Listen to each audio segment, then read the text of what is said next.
turn on my mic and make sure my levels are good. I'm a little quiet. There we go. That's better. Go ahead and speak. Sorry, speak again. Hello? Perfect. Hello? Yep, you're perfect. Okay. I'm not going to scream. I'm just going to talk in my normal voice. Oh, that's okay. That's all I want you to do. Okay. All right, and I'll just call you Ben. Yeah, go ahead. All right. I want to make sure I'm presenting you correctly to the That's what everybody really knows me as that anyway. So one viewer. Like everybody knows who I am. You know. I should have put this up quicker, but it's okay. People will watch it later. Yeah, I actually never watched it live. I always watch it a day or two later. Yeah. It's as long as we put it up on the post, it works out. Yeah, no, I like it. I watch every one. I like them all. I'm glad. It's kind of the point. Is I hope I'm entertaining people, and people aren't going, "Oh, that fucker." No, I don't. I don't read every single article on the website, though. I will say that. But I've missed a few, but yeah. Yeah, I mean, I feel like I'm trying to push stuff more than be part of the audience. You know, I'm trying to be part of the staff. That's kind of how I look at it. Well, we are live because I turned on the audio, so now we're talking to each other. Hey. So sorry. I now put us on the video. So Ben, welcome to Outpost Frequencies. Hello, everybody. This is what I sound like and look like, I guess, in real life. That's right. So Ben Except does mustache thing I've got going on. Yeah, it's really standing out on that camera right now. Yeah, well, my wife thought it would be fun as a goof to grow it out with this horrendous hairstyle, which hasn't had a cut in like 60 days or something.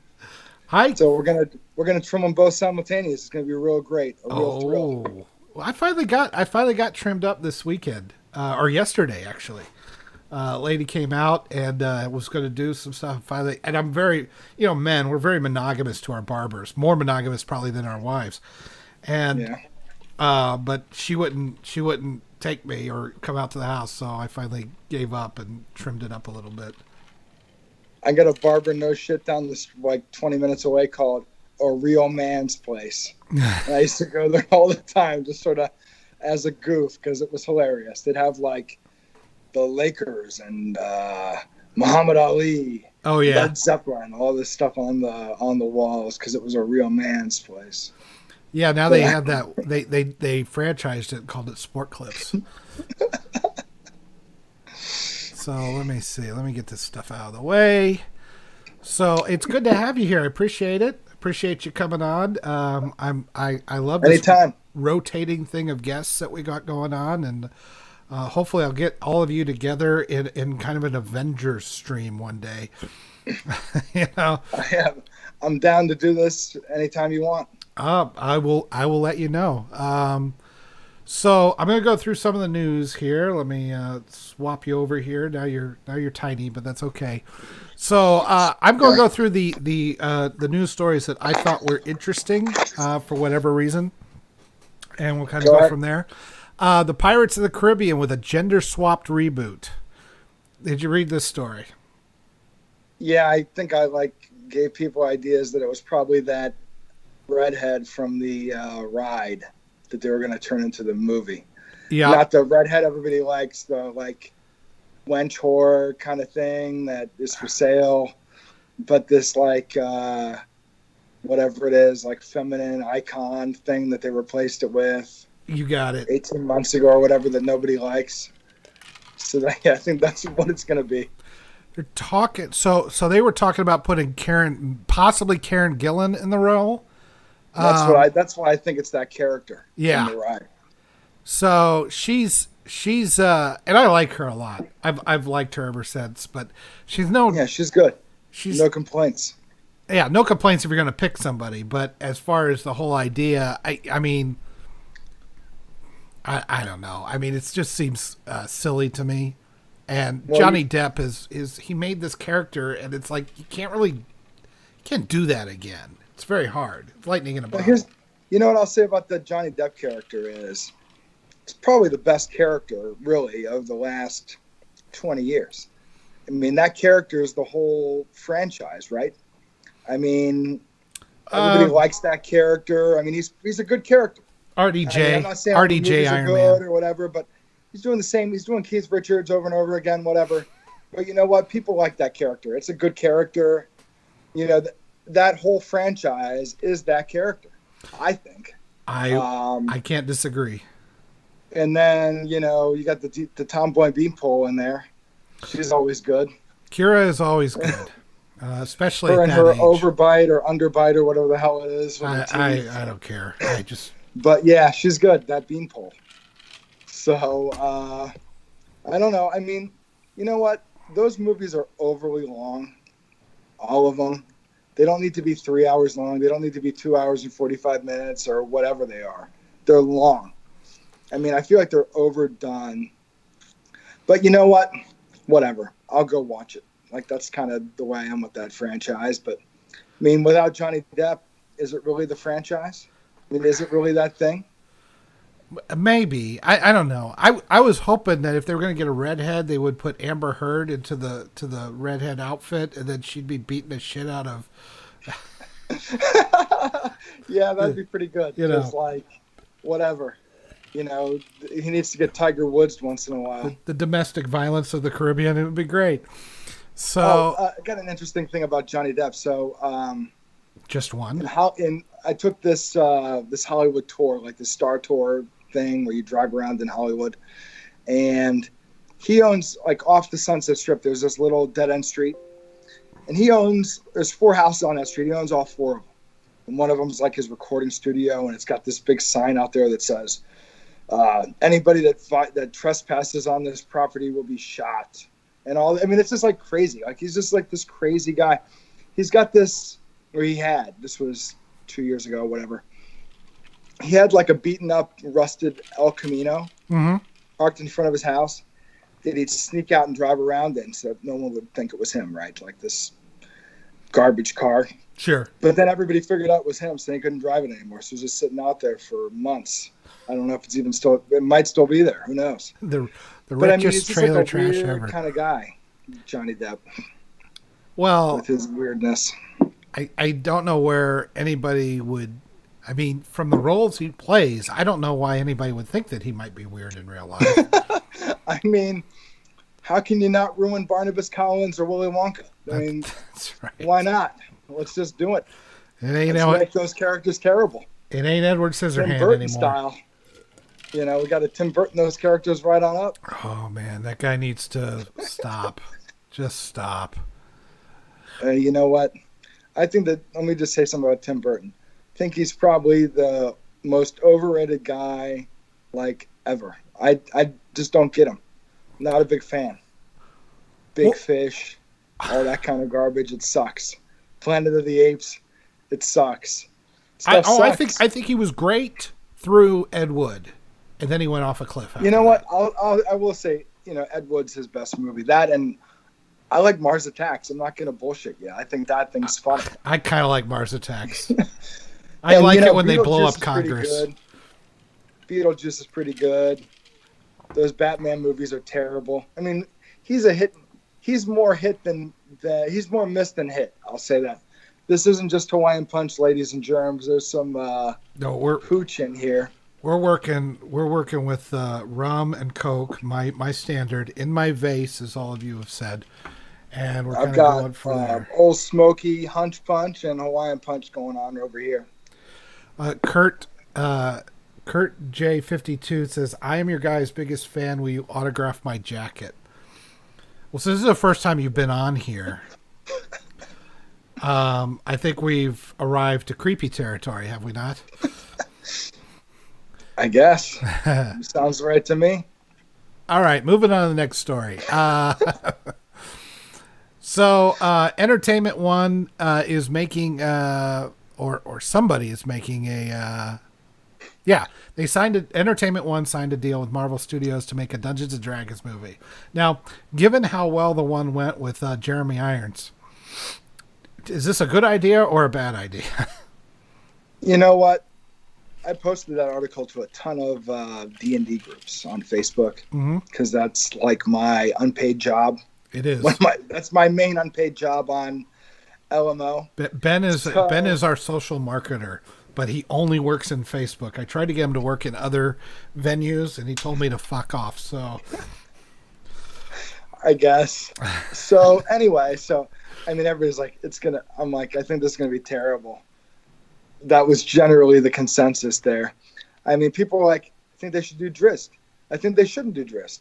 I think they should do Dragonlance. I think they shouldn't do Dragonlance. I don't know. I think that the best idea for that would probably be doing that hurting cartoon, like a live action version from that car commercial, like that hurting cartoon as a. Oh yeah. I think that's probably what might work for that, or else you got to get that Joe Montagliago guy or whatever to like be a producer or something to make it good. I don't think anybody knows what they're doing. So I don't think that's going to happen, but we'll see. So we have Jonathan Goldstein and John Francis Daley attached to write and direct. And it's the first, well, I don't know who these guys are. I've never heard of them. I don't know who they are either. I was going to say, I don't know who they are. A guy named Latcham. What's his name? Jeremy Latcham. Yeah, Jeremy Latcham. He's been a producer he executive produced, executive producer. You're really doing your homework here live. I am. Hey, we're figuring it out as we go along. That's what makes it special. Yeah. But he did Bad Times at El Royale, and then he did a lot of the Marvel movies. But, I mean, when they say executive producer, that's just like...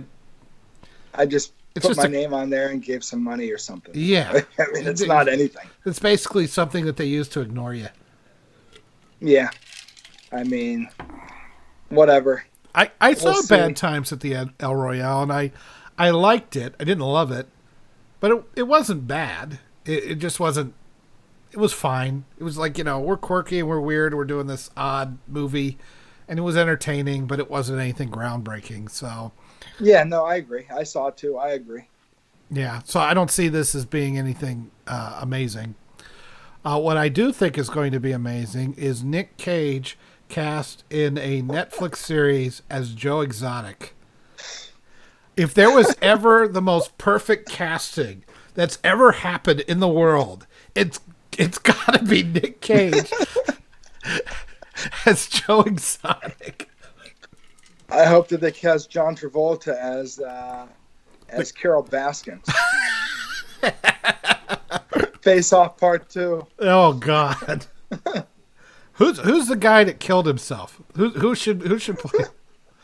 I think it should be what's that? Yeah, have you seen this thing? I haven't really actually. Yeah, I watched it. You watched it? So the one guy just blows his head off, and it's like a snuff film. That was the straight husband of Joe Exotic. Yeah, So Joe Exotic only marries straight guys. So like hillbilly straight guys. So he's like, here, let me give you all this coke. Let me give you all this meth and all this shit. Which you're gonna need if you're straight. He's like, I'll do all this, and he says, I'm not making this up. He said this in the show. He goes, when I approach a man, and I'm interested in him, I say, do you watch pornography? And the guy says, yeah. I say, now, do you like watching the ones with the guys with the small wieners, or the ones with the guys with the real big wieners? And they say, I like the big wieners. And they say, well, you're not that straight then. And that's how he gets into these guys. That was like his line with these guys. So I guess the guy that shot himself in the head thought the gun wasn't loaded. So when you have a gun that you don't think is loaded, a good idea is to put it up here and pull the trigger. Yeah. Because you know what? Yeah. Ask John Eric Hexum. That worked out well for him. Is that the guy from Voyagers? Yep. Very good. Very good. That Italian kid with that afro. Yeah. I love that show, man, because it was all in books. It was. I was a huge fan of that show. I was too. And it's one of those that I resist getting and revisiting because I know it's going to suck. and I just want to have those rose-colored memories of the show. It's Yeah. like I went back and I saw Automan. I was like, oh Jesus, what the fuck was I thinking? Phineas, that kid in Phineas Bogg that was his name, right? Phineas Bogg, Mm-hmm. flying through outer space. I couldn't get enough of that stuff. It was man. great. 1982, like we gotta get Christopher Columbus to sail the Nina, the Pinta, and the Santa Maria. Right? I mean, that's like what it was like. They had to like fix history. The one I remember is when they came back. They somehow came back in time. They got captured by the Redcoats, and George Washington ordered them executed. Okay. That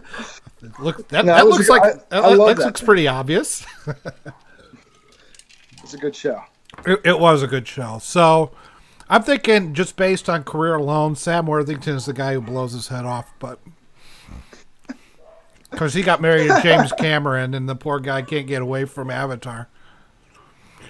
Now here's one that's near and dear to my heart. What, you got something else? I don't want to cut you off. No. Go ahead. It doesn't matter. That's right. It's my show. The Right Stuff is being made into a show. It was going to be on Nat Geo, but I think it's getting moved to Disney Plus, or maybe it's going to be on both. I'm not quite sure of that. But I was quite surprised that they're doing an 8-episode series of that novel. Now, The Right Stuff is a show or a movie that's really near and dear to my heart, and I think it's a really good artistic way of showing the space program in its early days, and it's funny. But it really works, and they had a great cast. I mean, you want to talk about great casting? Is Ed Harris perfect for John Glenn? You know, that kind of thing. So I'm really ambivalent about this being this 8-episode series, but I'm willing to give it a shot.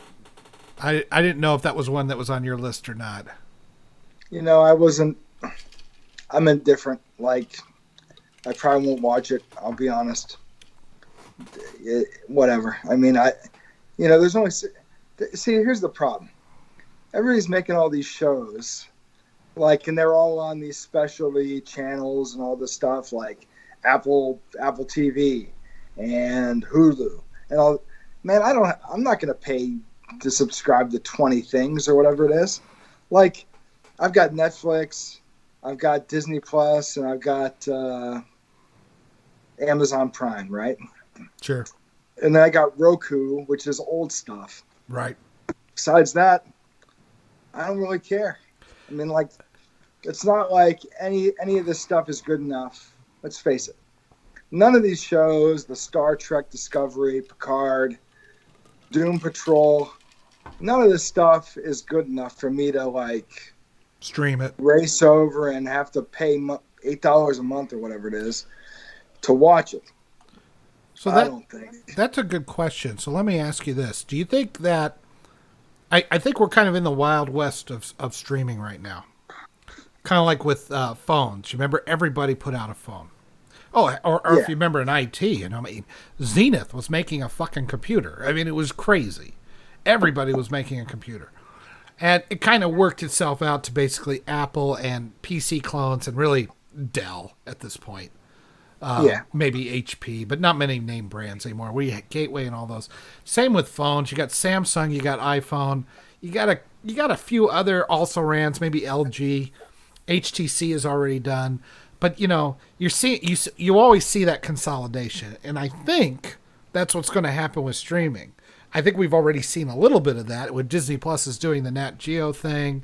I hear Netflix might buy Star Trek, according to Midnight's Edge, which means they may buy all of CBS. So do you think that's what's going to happen in the future, is that we're just going to have this eventually we'll be back down to the big three networks, except they'll be streaming networks? That's probably true. I mean, it's going to look, Netflix is going to be there. I don't know if Disney Plus is going to make it. They have no new content. They were going to have all these Marvel shows. The Marvelous, I get it. The whole coronavirus stuff has made that stuff. They can't even finish it. Like they were shooting it, now they were in hiatus. So I don't know if Disney Plus is going to make it. Netflix is going to make it. Amazon Prime. I mean, most of the content of both of those streaming things sucks. I mean, they have a ton of stuff on there. Like, you put it on and you say, what the hell am I watching? You turn it off after 10 minutes. That Hollywood show is terrible. The original content, no, I haven't. Are you talking on Netflix? I mean, yeah, it's like Too Hot for TV or whatever that fucking reality show is. So that Hollywood is on Netflix, and it's got really good cinematography. It's got great editing. It's got costumes are fantastic. Here's what's the problem with it. Everything else, all that other stuff on that show sucks. It's about like a gigolo in the 40s in Hollywood. I mean, like, come on. I don't want to watch that. Like, give me a good, like, you have all this great production value, like Mrs. Maisel. Now, that's a good show. Mrs. Maisel is a great show. Everything about it's good. It's got all the stuff I just mentioned. The cinematography is great. The costumes are great. But it's also got a good script. It's got good actors. I mean, that's a great show. Everything about it's good. And then Hollywood, it's terrible. But I think that you have on these shows, you're going to have Amazon Prime. They got a ton of dough. Netflix has a ton of dough. And then I don't know who's going to make it besides that. Disney Plus has no, I mean, if you got little kids, Disney Plus is great. But not everybody has little kids. You know what I mean? Like, no, but it's a big market. The Disney Plus is a big market. And the problem with Disney Plus isn't that they don't have a lot of great content. They do. It's just I've seen it all in one form or another. That's what I'm saying. They don't have anything new. All of their new content is, shelved. They can't finish it because of this virus. Yeah. Then you've got the Warner Brothers, or it's called what is it called? HBO Plus or something like that. It was called DC Universe. Which I actually have and I like because I like reading the old comics too. Now they're going to take Disney Universe and something else and call it HBO Now or HBO Plus. I don't even know what it's called. I don't care. I don't either. So they're going to have that, and it's going to have all that Warner Brothers DC comic stuff on it, and then it's going to have whatever else they make and whatever. I mean, to me, that's got as good a shot as making it as Disney Plus with these WandaVision and all these shows that may never get finished. I mean, I don't know. They'll get finished, and I think I guess Disney Plus has been a bright spot for them. I'm kind of surprised that what Disney, I mean, they own ABC, they own ESPN, and I guess you get a package with Nat Geo and ESPN and possibly Hulu. It's Hulu. Yeah, Hulu is the other one. No, it's ESPN Plus, Hulu, and Disney Plus. Okay, so you get, and the Nat Geo is part of Disney Plus. Okay. So I mean, I would think they would have more ABC stuff on their Disney one, but I don't know. I mean, maybe they put it all on Hulu. I just recently got Hulu because it was free with my new Sprint plan. Sure. And I'm not impressed. I mean, it's like, I guess if you're really into a lot of network TV shows, it's great. But if you're not, I mean, I don't really care about watching MASH reruns of the Bob Newhart show. I don't give a shit, So right. I'm kind of like, I don't know who Hulu is really appealing to, except for people that Handmaid's Tale, like lesbian, yeah, or that crap stuff. Yeah, I mean, whatever. Like those people that scream during the Brett Kavanaugh hearings. That's who Hulu is for, I guess. Amazing how those people have disappeared for Joe Biden. Hey, whatever, man. What happened? I don't know. It's got a D after his name. I guess it's not important anymore. Is the letter at the end of your name. That proves guilt or innocence. Let me take a look at some of the chats here. What about Boba Fett? Are we going to talk about Boba Fett? Yes, we'll talk coming back to life. Yes, we'll talk about Boba Fett here. I happen to have that one up. How did you know? Tamura Morrison, who is, I guess he'd be about the right age. It'd be 10 years after. Is it 10 or no? It's good 20 years after Attack of the Clones. But he's a clone, so it doesn't really matter. I mean, when did they stop making the clones? None of that stuff's known, right? Right, but in Rebels they aged quite a bit, so I mean I guess it'll work. But he was an unaltered clone, if I recall. Yeah, so he'd aged normally, right? So he'd aged normally, yeah. So yeah, I mean, whatever, it can work. It's close enough. Here's what I don't like about that. Like, and I don't like this in comic books either. When you die, you should stay dead. He died. He should stay dead. Darth Maul, he died. He should stay dead. You kill off a character, they're dead. Jesus, otherwise, you cut the fucker in half and he still wasn't dead. Was he Michael Myers? How many times did they kill Darth Maul? 12 times? Oh, lots. On these shows? I mean, he got cut in half. He's half Spider-Man. What the hell is all this? So we know. See, the thing with Boba Fett, I'm actually, canon-wise, he's been dead since Return of the Jedi. So we're talking 35, 37 years. I know that in the Star Wars Legends stuff that he came back in Dark Empire, but I mean, didn't he like shoot a laser beam or a missile or something through that Sarlacc and he flew out the hole? I mean, that's what they say. All I knew, because I did Legends for a little bit, and then it became just this avalanche of bullshit that just kept coming at you. I mean, if there's one thing I don't really blame Disney on, it's throwing all of that into the dumpster, because other than the Zahn trilogy, maybe Dark Empire 2, and a couple of others, the rest of it was shit. I'm sorry. Almost all the rest of it was shit. I'm sure somebody's going to sit there and go, fucking Jedi Academy was amazing. Fuck you. I don't want to hear it. What about True said Bakura or whatever that was? The courtship of Princess Leia. Fuck off. The courtship of Eddie's father. It was most of it was so bad. So I just like, throw that in the dumpster. But one of the things they did was they brought back Boba Fett in that. or Yoda. They brought them both back. Look, they both have green shit on them. I don't know. This is my carrying level. There was a time where I've been like, that's not Yoda. You've got that wrong. I know all of it. I know who Cy Snoodles is, for fuck's sake. Now I'm just like, I don't give a shit about getting the names right or anything anymore. Yub nub, nigga. Yeah, I don't care. So anyway, they're bringing him back in Mandalorian. I bet he'll be in like one episode and then they'll move on, and that's fine. I'm fine with that. I'll move on.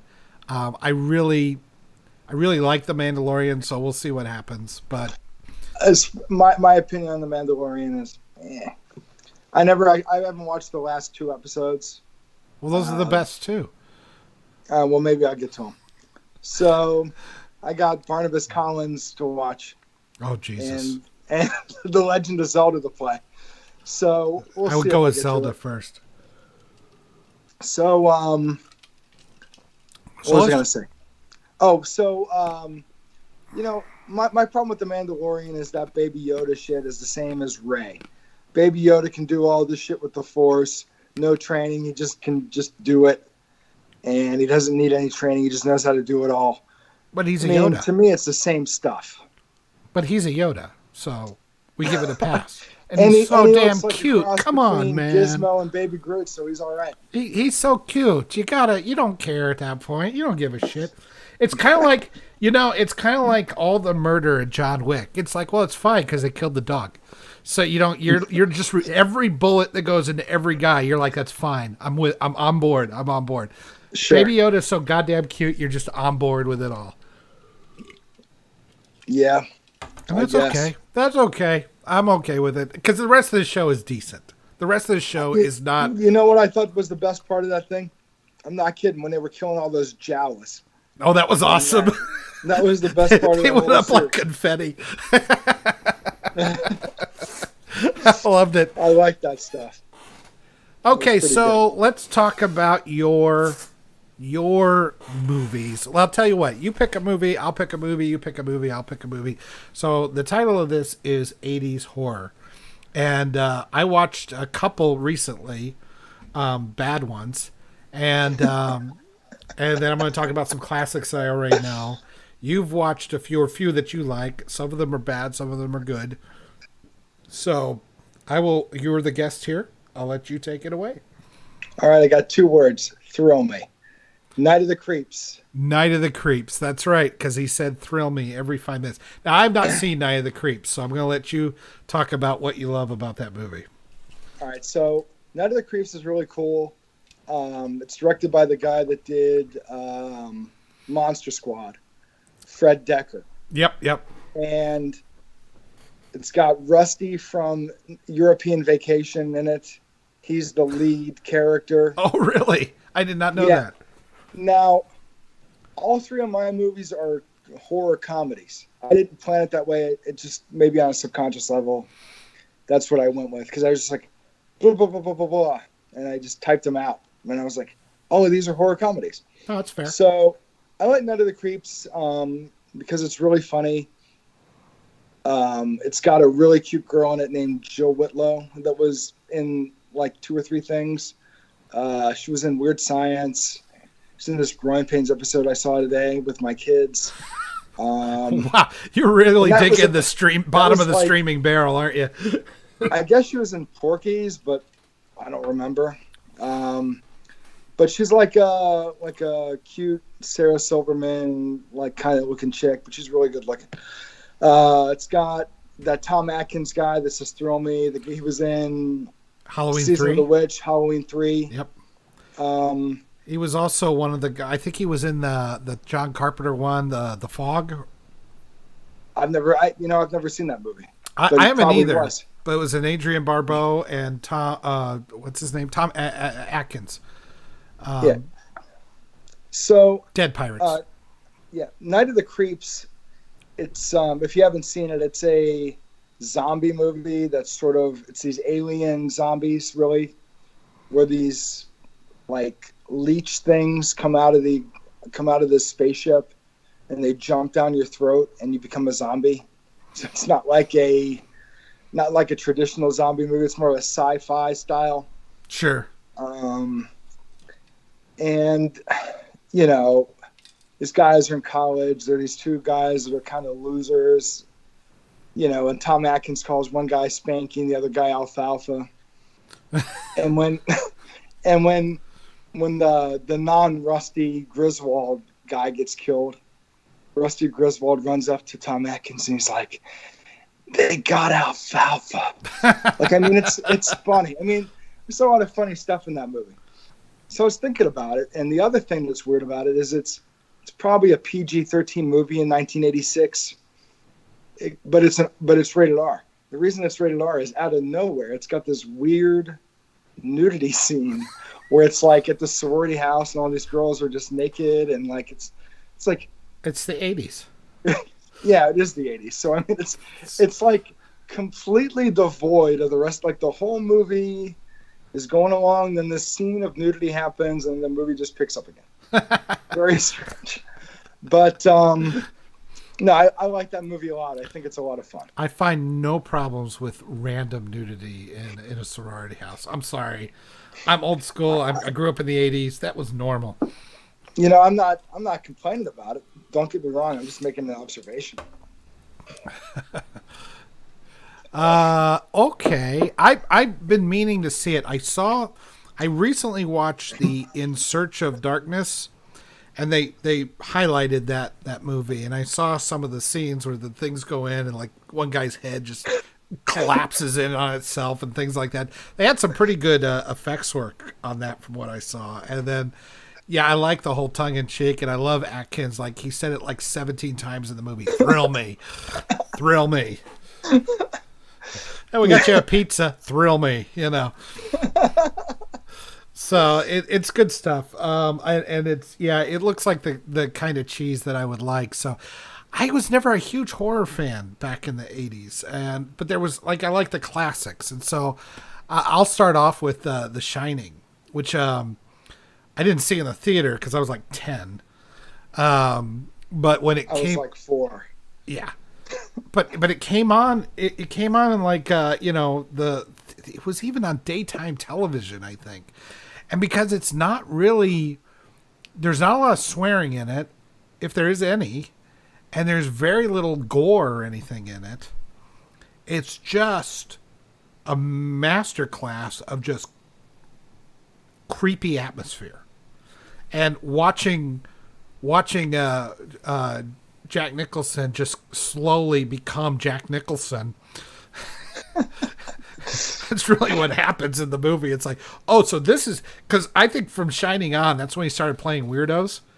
Like if you look at his stuff in the 70s, the Joker, Wolf. Yeah. I mean, I know he did One Flew Over the Cuckoo's Nest, but he was the only guy that was sane in that thing, and he was just rebelling against authority. The chief was too. Well, the chief was too. You're right, but the point was that he wasn't the real weirdo, the oddball in the whole thing, or I guess he was, but in a normal kind of way. It was, but Vito and Christopher Lloyd. Yeah, exactly. But then you get to The Shining, and he just turns into Jack. I'm Jack, and you just go, oh my God, this guy. I would genuinely, and I had a pretty overbearing dad, so this movie really resonated with me and scared the shit out of me. Because the kid, I wasn't that far removed from the kid when I finally saw this movie. I think he was like 7, and I was maybe 12. And so, I found out later, poor Shelley Duvall, I don't think she was acting in most of that. I think she was generally just, Stanley Kubrick just wrecked that poor woman. And, let me say something about that. That's funny. So Frank Miller, the comic book guy, said if you were trapped in a hotel with olive oil for 6 months, you'd go crazy too. Hey, don't drag Popeye. I think that's an underrated masterpiece. I hated it. Let me be honest. I hated it as a kid. I thought it was sucked. I watched it like a year ago. Thought it was pretty good. Yeah, I think it really captured, because I watched a lot of the Popeye, because they were rerunning all those old shorts back in the day, right? Because you're looking for anything to fill the fucking time. And they didn't have tons of syndicated stuff until a little bit later when things like Transformers and He-Man came out. And so they were rerunning shit like Little Rascals and Three Stooges and all this stuff. Hey, have we got an addition? Yeah. He was texting. I don't want to interrupt your diatribe. Okay. All right. Do you have your camera going? Probably. At least I hope so. I can't tell. Hold on. I'm gonna transition us here a little bit, so I can do some behind the scenes work and not show how the sausage is getting made. Okay, your preview is unavailable. How do I make my preview available? I don't know. Have you got your camera on? You say you got the underneath you got the mic, the camera, and the hang up. Oh, let me do this. While you're doing that, let me comment on something. I want to say that you really can't see me, can you? I can see you now. So, hello. Yoda's video on that Flash Gordon thing, if you haven't watched it, watch it. It's fantastic. It's really good. Improve the lighting. How do we improve the lighting?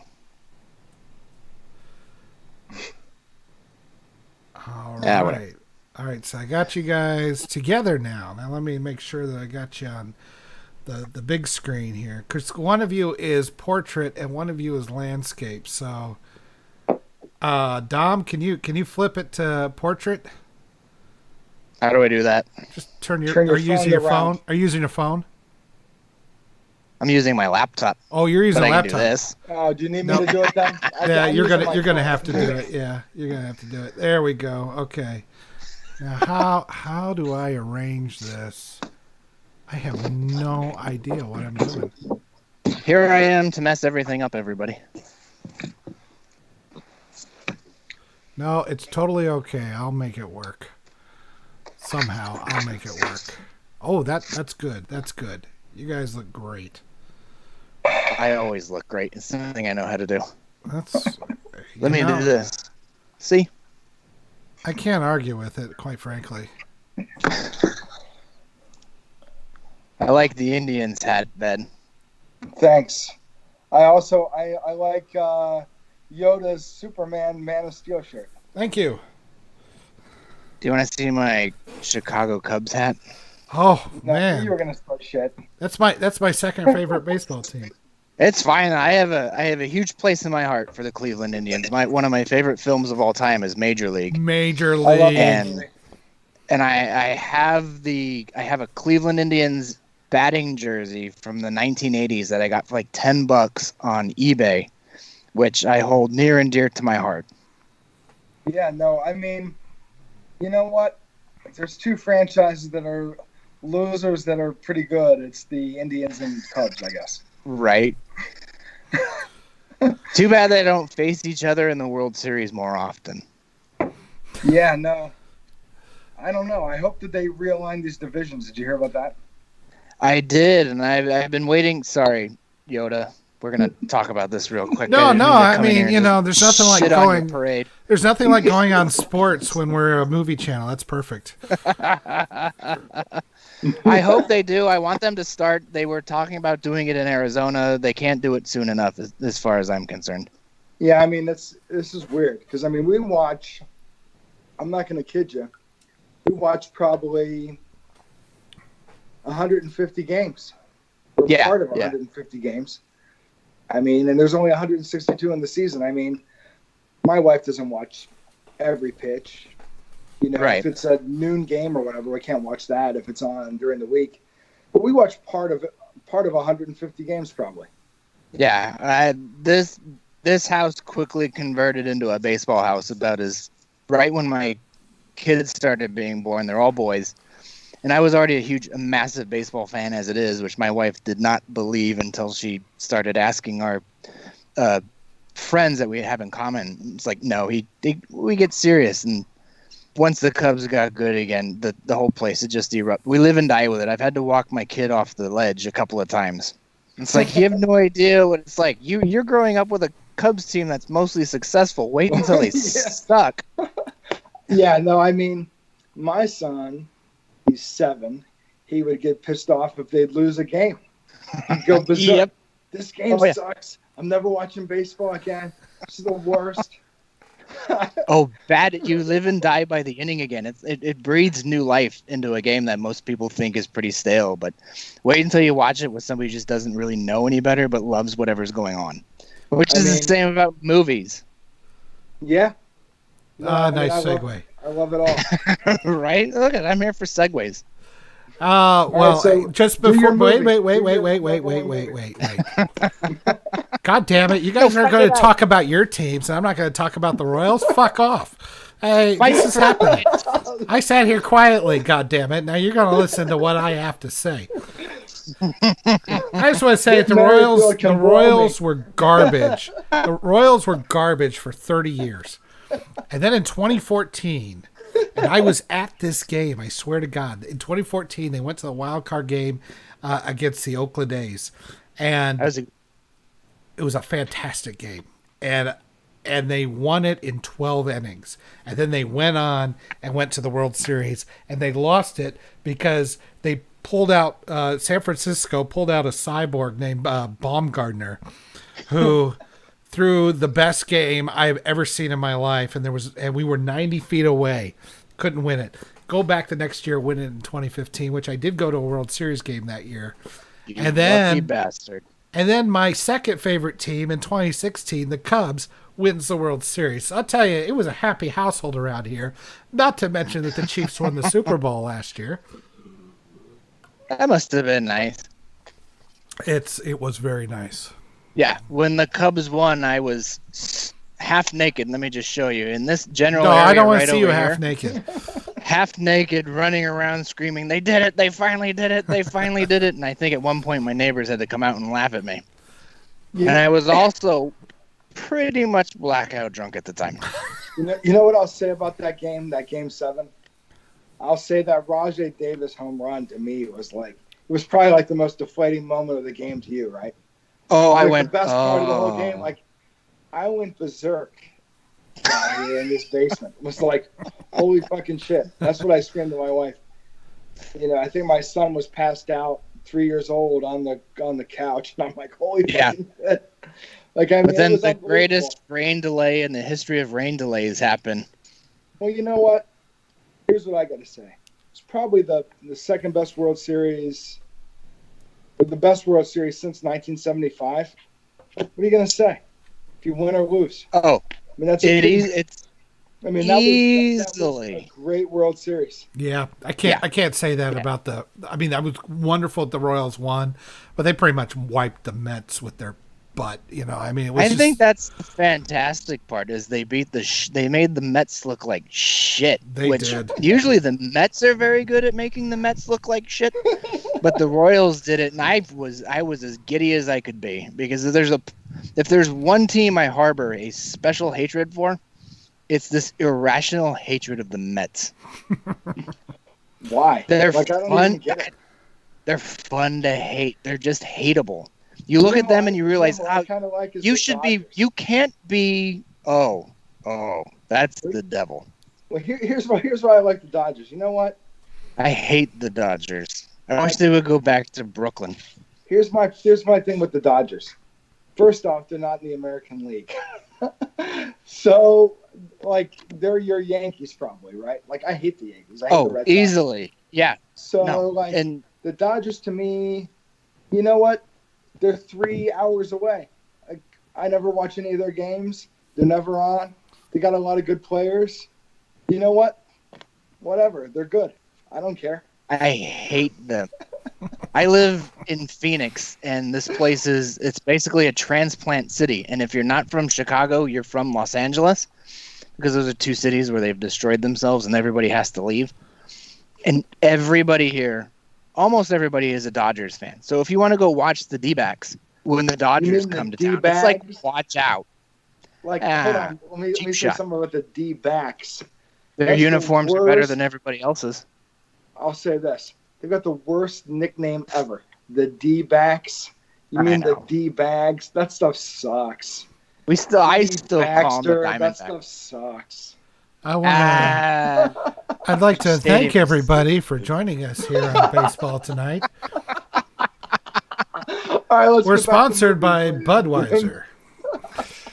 Actually, today we're doing another really look at that IPA. Fantastic beer from Tucson. Normally, you guys know me in the board. I hate Tucson and all that it stands for because it's just the red menace. But Barrio Brewing in Tucson is one of the best breweries you can find in the state of Arizona, which has the best breweries in the world.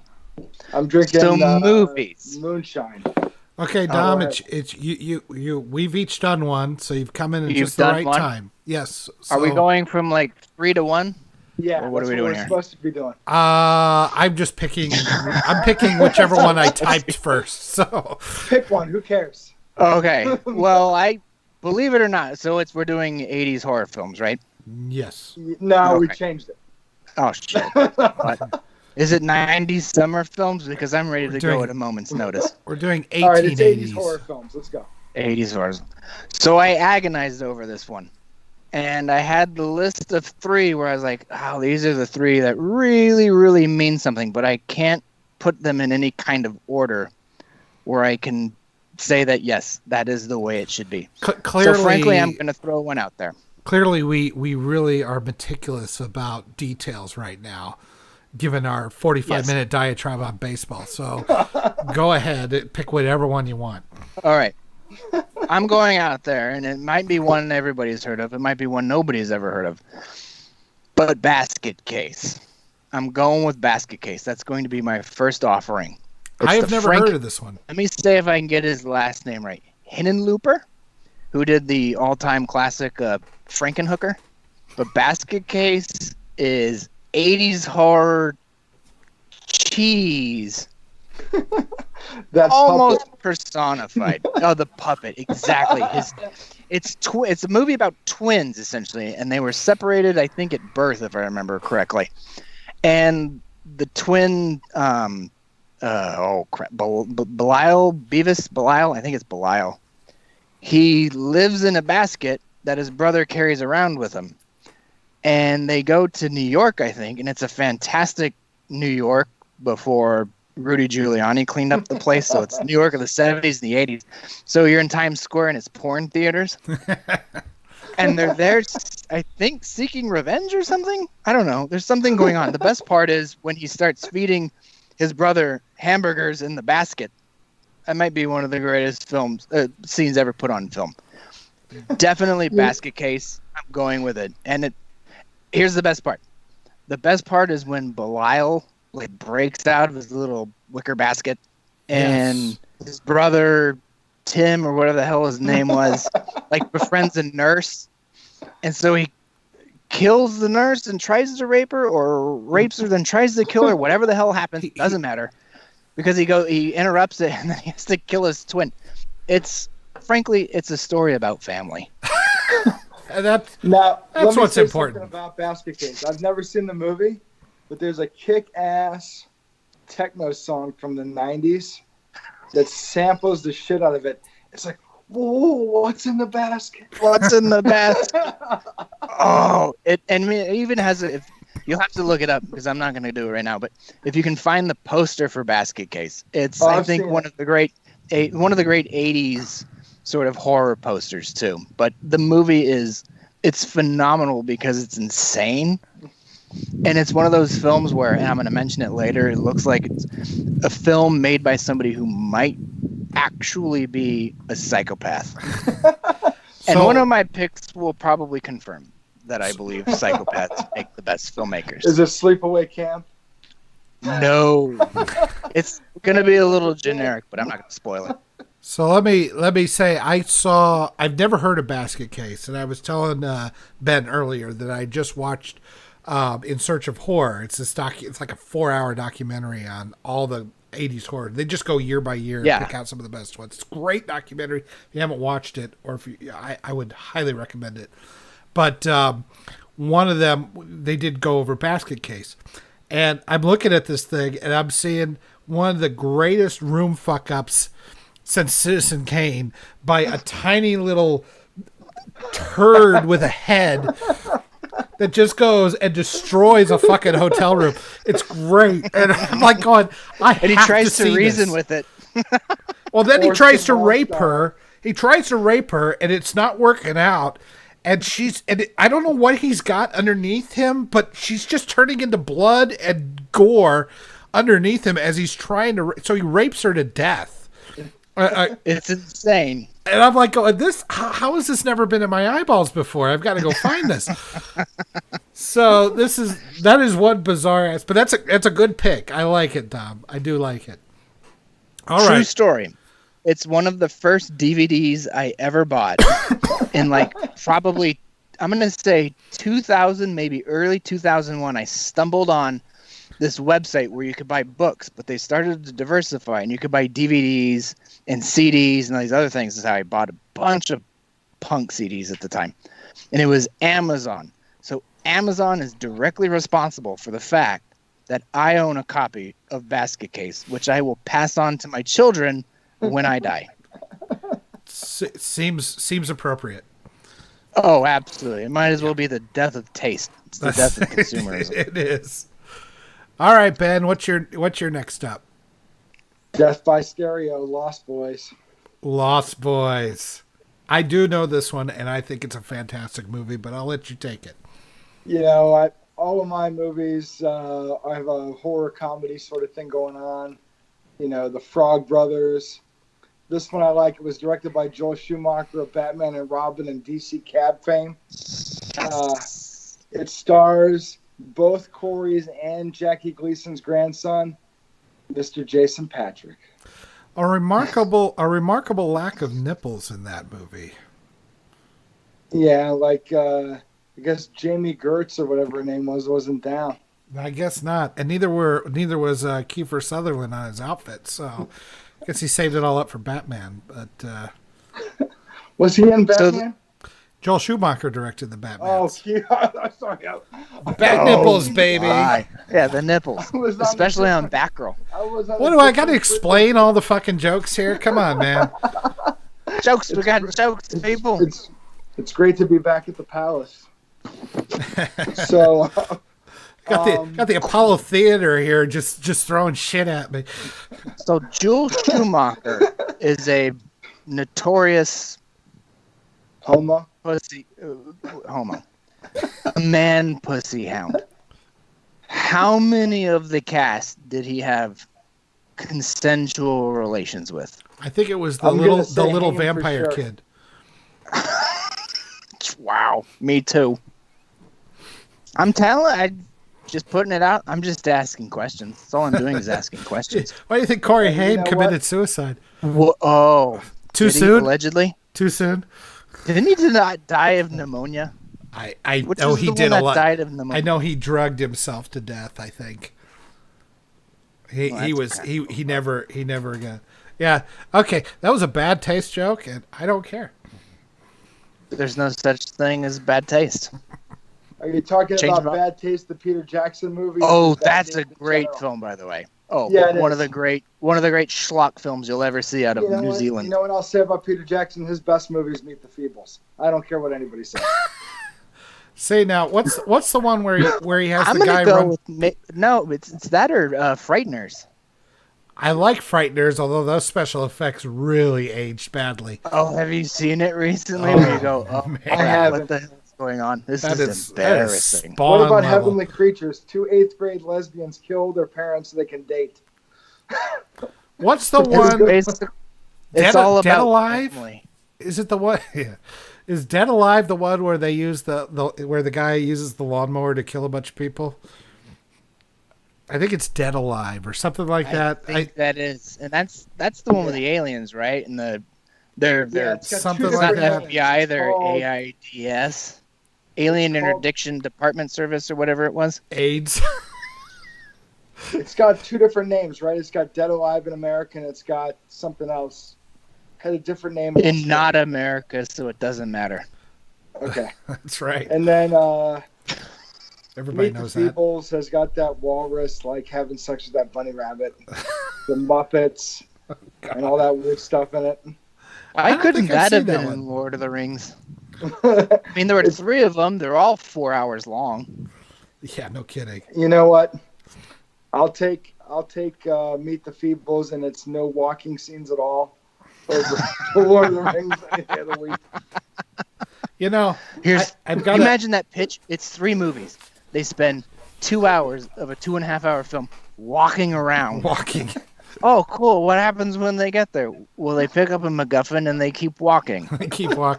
They should just called it the Trail of Tears. Look, it's a road movie. What's the problem here? It's a road movie. That's a travel picture. Here's the thing with that movie. The best thing about it, the hero of that movie is a gardener. The guy that saves everything in those movies is a gardener. A fat one. The thing is, Lost Boys is good. It's one of the first films I ever saw on Laserdisc. Sorry, I just had to get it in there. No. That was the subject. I'll be honest with you. Lost Boys. I first saw it. Of course, I was in my teens and wasn't really up on all the story obviousness that we have now. But I still think that when that oh God, I can't remember the actor's name, but when the older guy that's dating the mother, Diane Weist's boyfriend, that guy that was, and it turns out that he's the head vampire. I was like, that is it bowled me over because it was good because he's like, you invited me in. Yeah, you did this. You fucked up this shit because you invited me in. Yeah, I love Corey Feldman. It's like, don't you know that? Of course I know that. Everybody knows that. Shit. Clearly didn't know that. In that movie? Corey Haim singing "I'm a Lonely Boy" in the bathtub. It was a great scene. That is. And it does have. How the hell do I not remember that? He's like, I ain't got a man, I ain't got a mother, I ain't got a song, I ain't got a sister, I'm a lonely boy. You don't remember that? I do. I'm sure that was like perfect great. pitch. Wow. It was terrible as me. Jamie Gertz. I just, the one thing that stands out were the earrings. There's a lot of earrings. That was an Wow, earrings I killed that. heavy. Okay, look, podcast is over. Dom brought up earrings. Well, you had Be sure to check out our sponsors. You know what the scene I remember in that movie is them eating that rice and its maggots, and they're eating that lo mein, it's worms or something, right? Yeah. Yeah. Oh yeah. Well, yeah, Jamie Because Gertz everybody fresh can off relate to that. Jamie Gertz fresh off of Solar Babies, and you had Bill of Bill and Ted's Excellent Adventure in his only other movie role that anybody remembers. So, I've got a funny story on that one. We finally watched Bill and Ted's Excellent Adventure the other night. The kids hadn't seen it before, and they were one of them and his best friend for Halloween. Their plan is to dress up like Bill and Ted. Well, mine hadn't seen Bill and Ted because he's busy watching Aliens for the 7th or 8th time this year. So I'm like, all right, we're going to put on Bill and Ted. And he looked at him, and the first thing my wife said is, "Oh, I didn't know Sean Penn was in this movie." And I went, "That's not Sean Penn. That's not even Sean Penn's brother. Whatever his name was, Shemp Penn." Shemp Penn. It's like he didn't do anything. It's like my first, as far as I know, he didn't do anything else. Yeah, Zeppo Penn's Penn. And now they're making it again. They're What's making. that? They're making Sean another Penn's one. brother wrote a hit song. Someone to dance Oh, with. that's right, huh? What if I was Romeo in black jeans and all that shit? Awful. Don't bring it up ever again. Otherwise, this is not going to happen. He's going on tour with Frank Stallone. Are they going to call it One of Us Is Still Alive? Yeah, the group is called the Zeppos. Orbit jokes, folks. The Zeppos. So The Lost Boys is good. The Lost Boys is good. It's one of It's those fun. sort of Joel Schumacher films where you don't hate it just because the person attached to it. Well, Schumacher was just the wrong guy for Batman, but he's made some good films. I think Falling Down is great. 8mm. Tigerland is really good too. Yeah, I think most of his films are really good. He's just got this stink of Batman and Robin on him that he can't get past. Are you about to puke? What's going on? Do you need a trash can? I'm burping up. He's burping. I'm just burping. It's all the Diet Coke, I swear. You should have had what I had for dinner then. Oh, man, was it great. I'm out of rum, and I think maybe my liquor store is closed, so I've got some problems. You and Captain Jack Sparrow are out of rum. Why is the rum gone? What kind of third world pit hell do you live in where they close the liquor stores that early? I think it went out of business. I saw the sign was removed from the shopping center. I'm like, how the fuck? You're the only thing that was open at this time. You should have been doing major business because everybody is drinking themselves into a depression stupor. So what's the problem here? But fine, you closed. All right, so my next one is going to be a little obvious, but it's still, I think, I remember watching it. It just freaked the shit out of me. Was the original Nightmare on Elm Street, and I think that's the best horror movie of the '80s. I'll just come out and right there and say it. That and my number one, which we haven't gotten to yet. We will. But I'm going to go out on a limb and say you're absolutely right. It's a genre defining. It is, and it's before he turned into comedy Freddy. It's not that he didn't have some funny lines in it, but he was suitably creepy. My dog's a retard. If you can hear her barking, I apologize. That's okay. I think, now, let me say something. I think that a good Nightmare on Elm Street trilogy is the first one, Dream Warriors, and New Nightmare. If you had those three, the Heather Langenkamp movies, all of them are good. New Nightmare is great. That was a test for Scream, in my opinion. That's a great movie. I like that movie a lot. Yeah, the meta. That was the first time they really did some meta commentary. But the first one is just freaking. I mean, like the first time he comes down awesome. with the arms that are like way too freaking long, and coming down the street, and the lighting in there is perfect. and then she's floating. What was it, Tina? She was floating up, Tina, and she's getting her ass just shredded, and the guy's just watching it, and it's like, now he's going to jail because Freddy shredded her in the dream. And you've also got what I consider the greatest scene in motion picture history. Johnny Depp getting sucked into his waterbed and then turning into a geyser of blood. Anytime there's a geyser of blood, you automatically jump like 5-6 places. That's right. Whatever comes before it. It's easily... hold on. Let me plug in. My phone's about to die. Oh, yes. Hold on. Oh, we're about to have an issue. We're a high budget production here, folks. But that's so easily not even one of the best horror. It's just probably one of the best films of the '80s, and the '80s were actually pretty good for film. It was back. It was a rare combination. It was an entire decade. It was a combination of storytelling, big budget extravaganza, and oh, by the way, we're going to make horror films that are bloodier than shit that you can take the kids to. And don't forget about Canon movies, the crazy stuff that they put out. And who? Ninja 3, The Domination, and all that kind of garbage. Oh yeah, Electric. And you also had something that's just as important. You had the last golden age of drive-in films, so you could throw up a screen, and you could charge people for it. And you had a pretty steady supply of entertainment. You had some actually really good entertainment, but wasn't even major Hollywood features. You could make a film for essentially like $15 in the case of Miller Lite, and you had something that's basically remembered today and will get its own Blu-ray release. And you had gratuitous nudity everywhere, which is more importantly, you had nudity. You had gratuitous. No. Even Counselor Troy got nude in a Death Wish one. So I'm like, everybody was ripping off their clothes, and I just feel that's something that we miss these days for our children.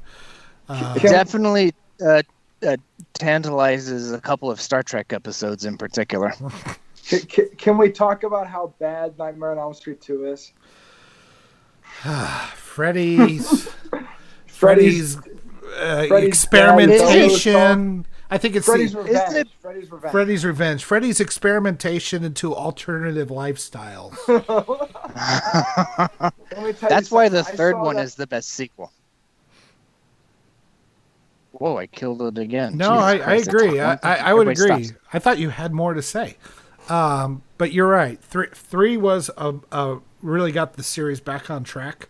Yeah. Because if it sucked, I don't think there would have been all the others. Yeah, no, I definitely agree. Let me tell you something. Elm Street 2, I went and saw that in the movie theater. I was 10 years old, and I didn't know what the fuck I was watching. I'm watching this thing. I'm going, the hell is this?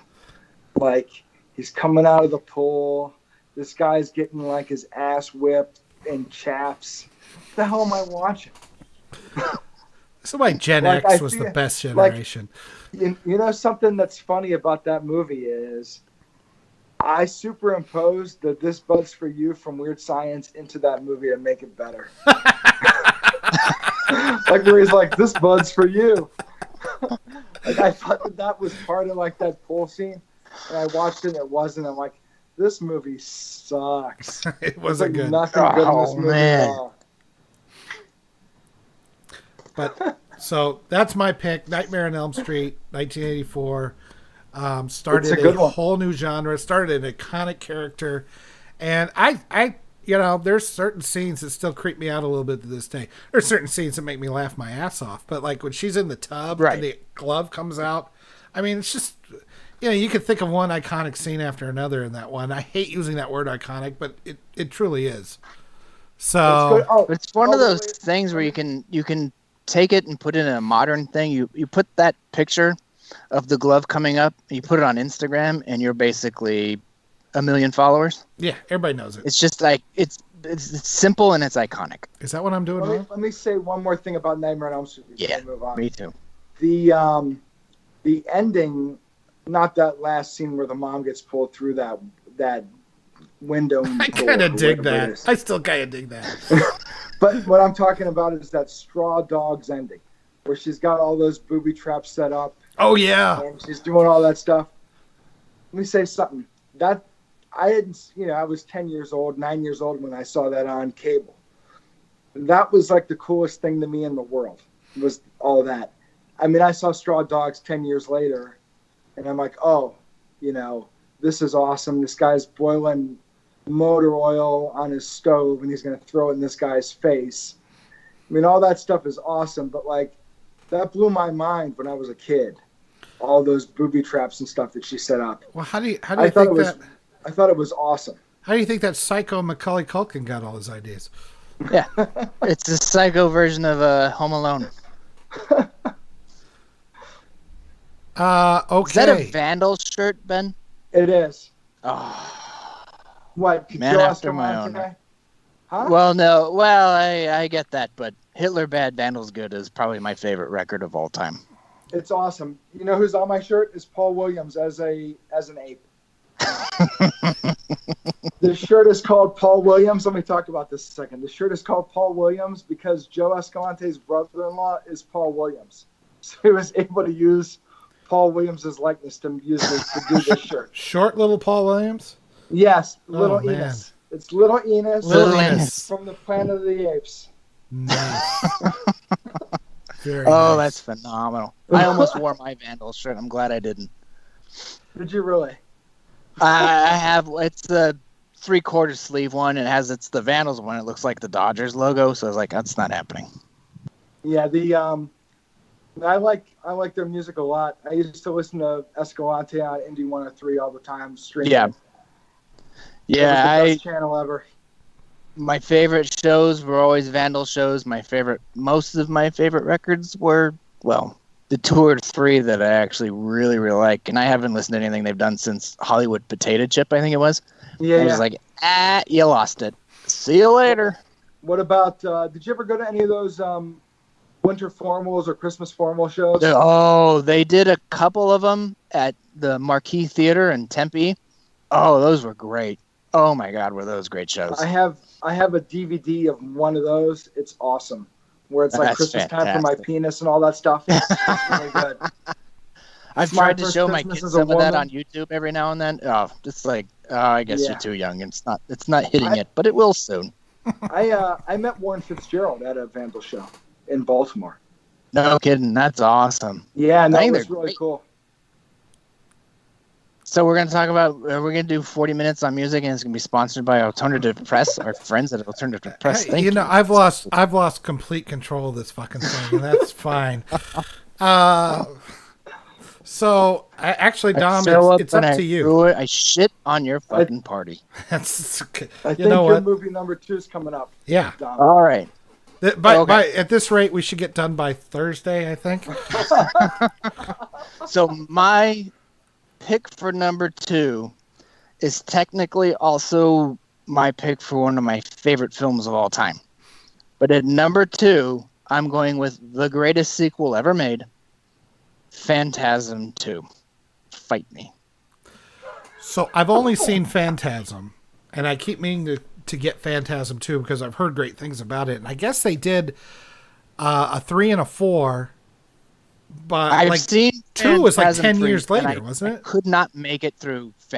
Phantasm 3 is that's where you go, oh no, you've lost it. And then Phantasm 4, you just go, why are you doing this? Now then they made, I think, there's a 5th, and then Ravager came out a couple of years ago, and I never finished it. I was just like, you lost it, Don. You lost it. Oh, that's Don Coscarelli, who was also the maker of one of my other favorite films of all time, Bubba Hotep, who actually shook his hand at a Madstone Theater once on the premiere in Tempe. Nice. Brilliant film. But, oh my God, Phantasm 2 is the high point. It's also got a 1979 Hemi Cuda, or is it 77? I don't know. But it's one of the greatest cars of all time.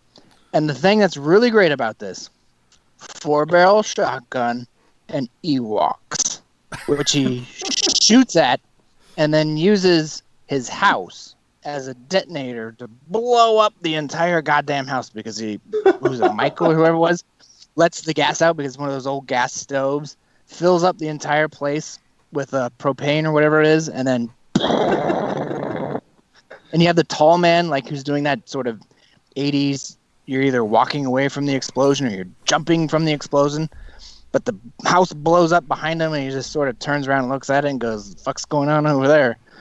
And then just walks back to his hearse. One of the best films. Let me say something about that explosion thing that you just mentioned. The best one of those is Predator, when Arnold outruns a nuclear explosion. Fantastic. Yeah. Okay. I'll give you that. If you can outrun a nuke, you're okay. You're all right. By like 3 steps, he made it. It's Arnie. Oh, yeah. By 3. He outran Hiroshima by 4 steps. I like it. The radiation went, it's as far as I can go. That's what those Soviets at Chernobyl should have done. Yeah. It's like, don't worry. Just be 2 steps ahead of the nuclear gas cloud. You'll be fine. And everything's going to be fine. Stop crying like a bitch. Yeah. I don't or know a what the problem bitchovsky, as they call it in Soviet Russia. So I never saw Phantasm 2. I never saw 2. I will watch it. I have seen 1, and I was like, this is not bad.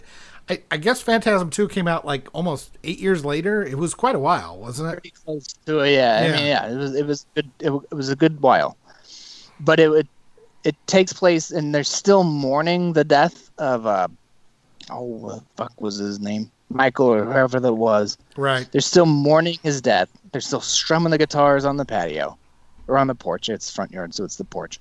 It's a great film because the tall man. The tall man is one of the great villains because he's not necessarily, outside of a couple of instances, he's not a bad guy who does all the dirty work himself.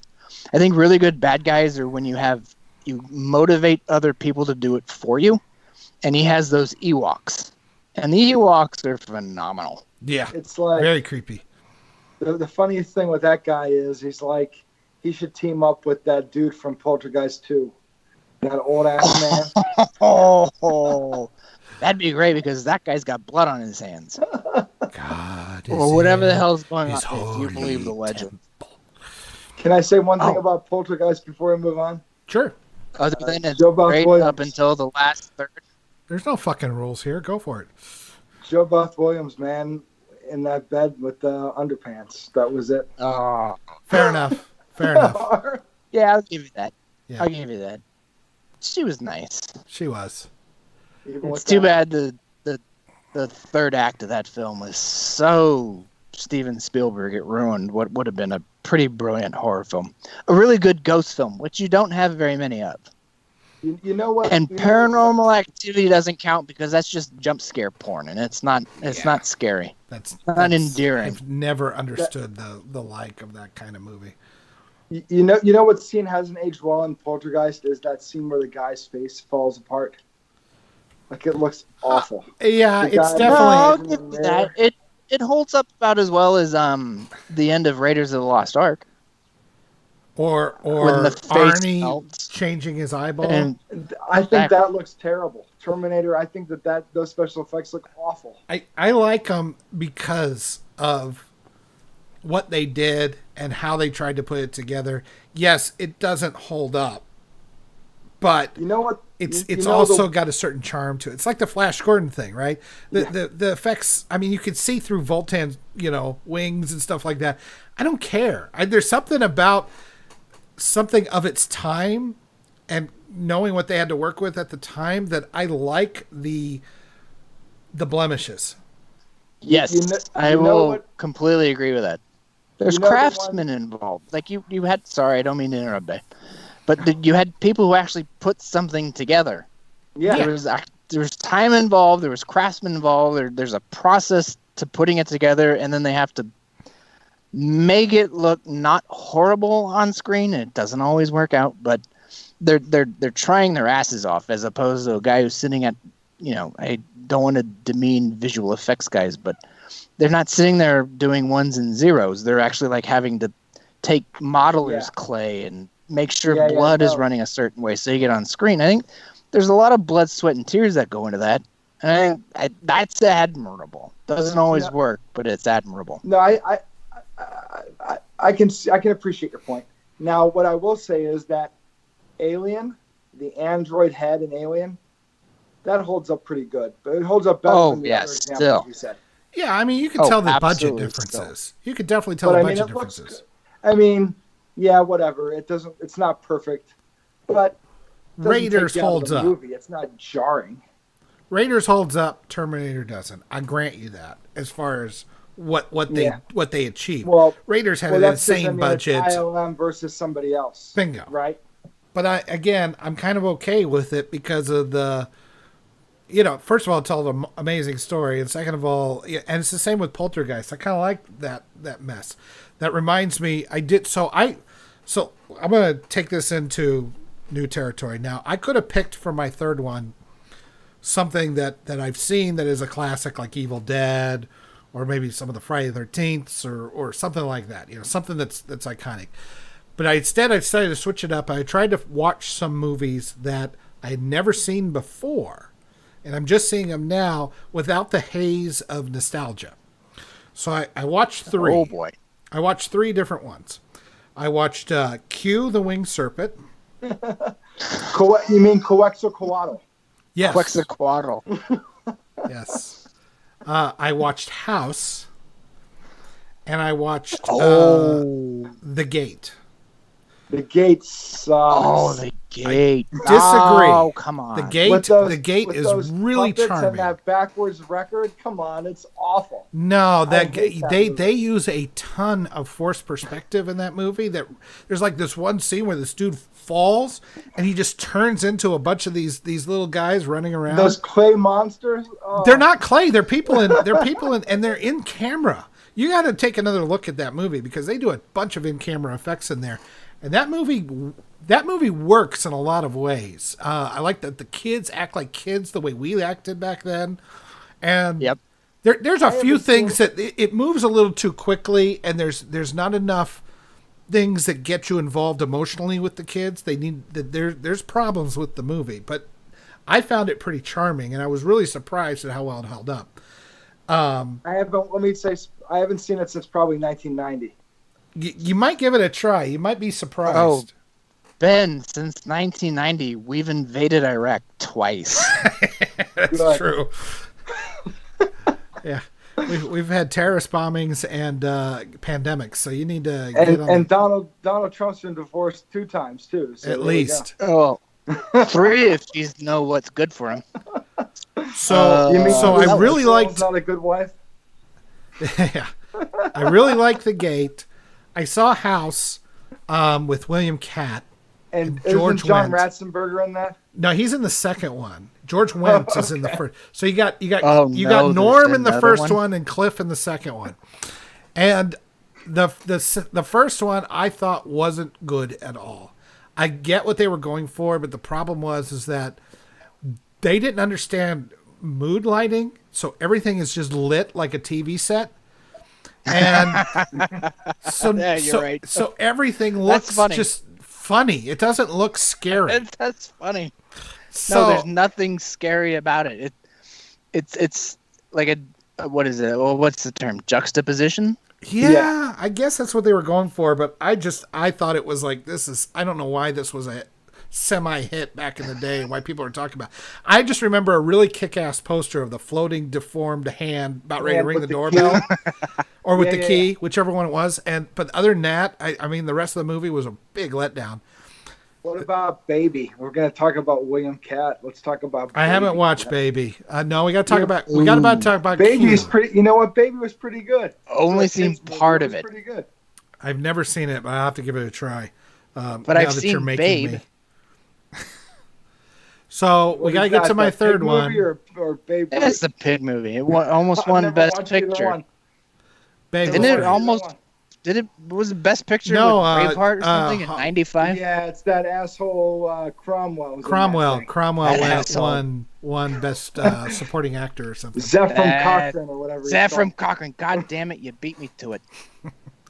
He was because he flew that plastic phoenix into space and met the Vulcans. That's right. He was in a ton of Star Trek episodes.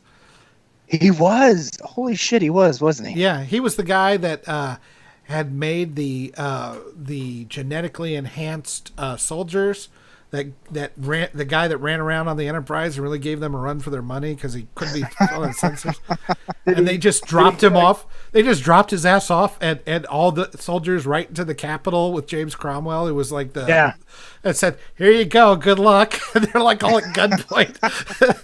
Did he ever get a karate chop any paper mache monsters like Bill Shatner did? I don't think so. How dare you, sir? He's a national treasure. I think he was a paper mache monster in Deep Space Nine. How many monsters did he fight in front of that goddamn rock in Los Angeles that everybody goes to because it looks like a fucking angle coming out of the earth? Many. You know, the best one of those are those things that look like they're made out of jelly. They're like real little, like this big, and he's like, "We have to shoot these things." Like him and Spock are like shooting these things. Oh yeah, and they're just like. I hope that's an episode. On the wall. I hope there's a quote in Star Trek where Kirk looks at Spot and goes, "We have to shoot these things." I'm gonna go back. That was the one deep dive. That was the one that took over his brain, right? And then they put him in a light, like really bright light. And then they found out all they really needed was some infrared light, but Spock was blind. And they had the worst fucking plot device ever. It's like, oh, he has an inner eyelid. It's like, we all accept that now that Vulcans have inner eyelids. I was like, I mean, I kind of enjoyed the episode, but that was the worst fucking, plot device they ever had in that show. I'm saying it. I don't care. Oh, I don't know if it's the worst, but it's up there. One of them. People like The Arena. That episode is awful. With that paper mache monster that can barely move. It's moving in slow motion, and Kirk's like, "Oh, we're gonna lose to this thing." It's like, man, you could just walk like with the. You can go push it over, you idiot. It's much better now because they made him blink. They made the Gorn blink, so it changes the whole fucking episode. I'm telling you. I'll say the best Star Trek episode to me is the Enterprise incident. That's a good one. That's great. And there's no such thing as a Vulcan death grip.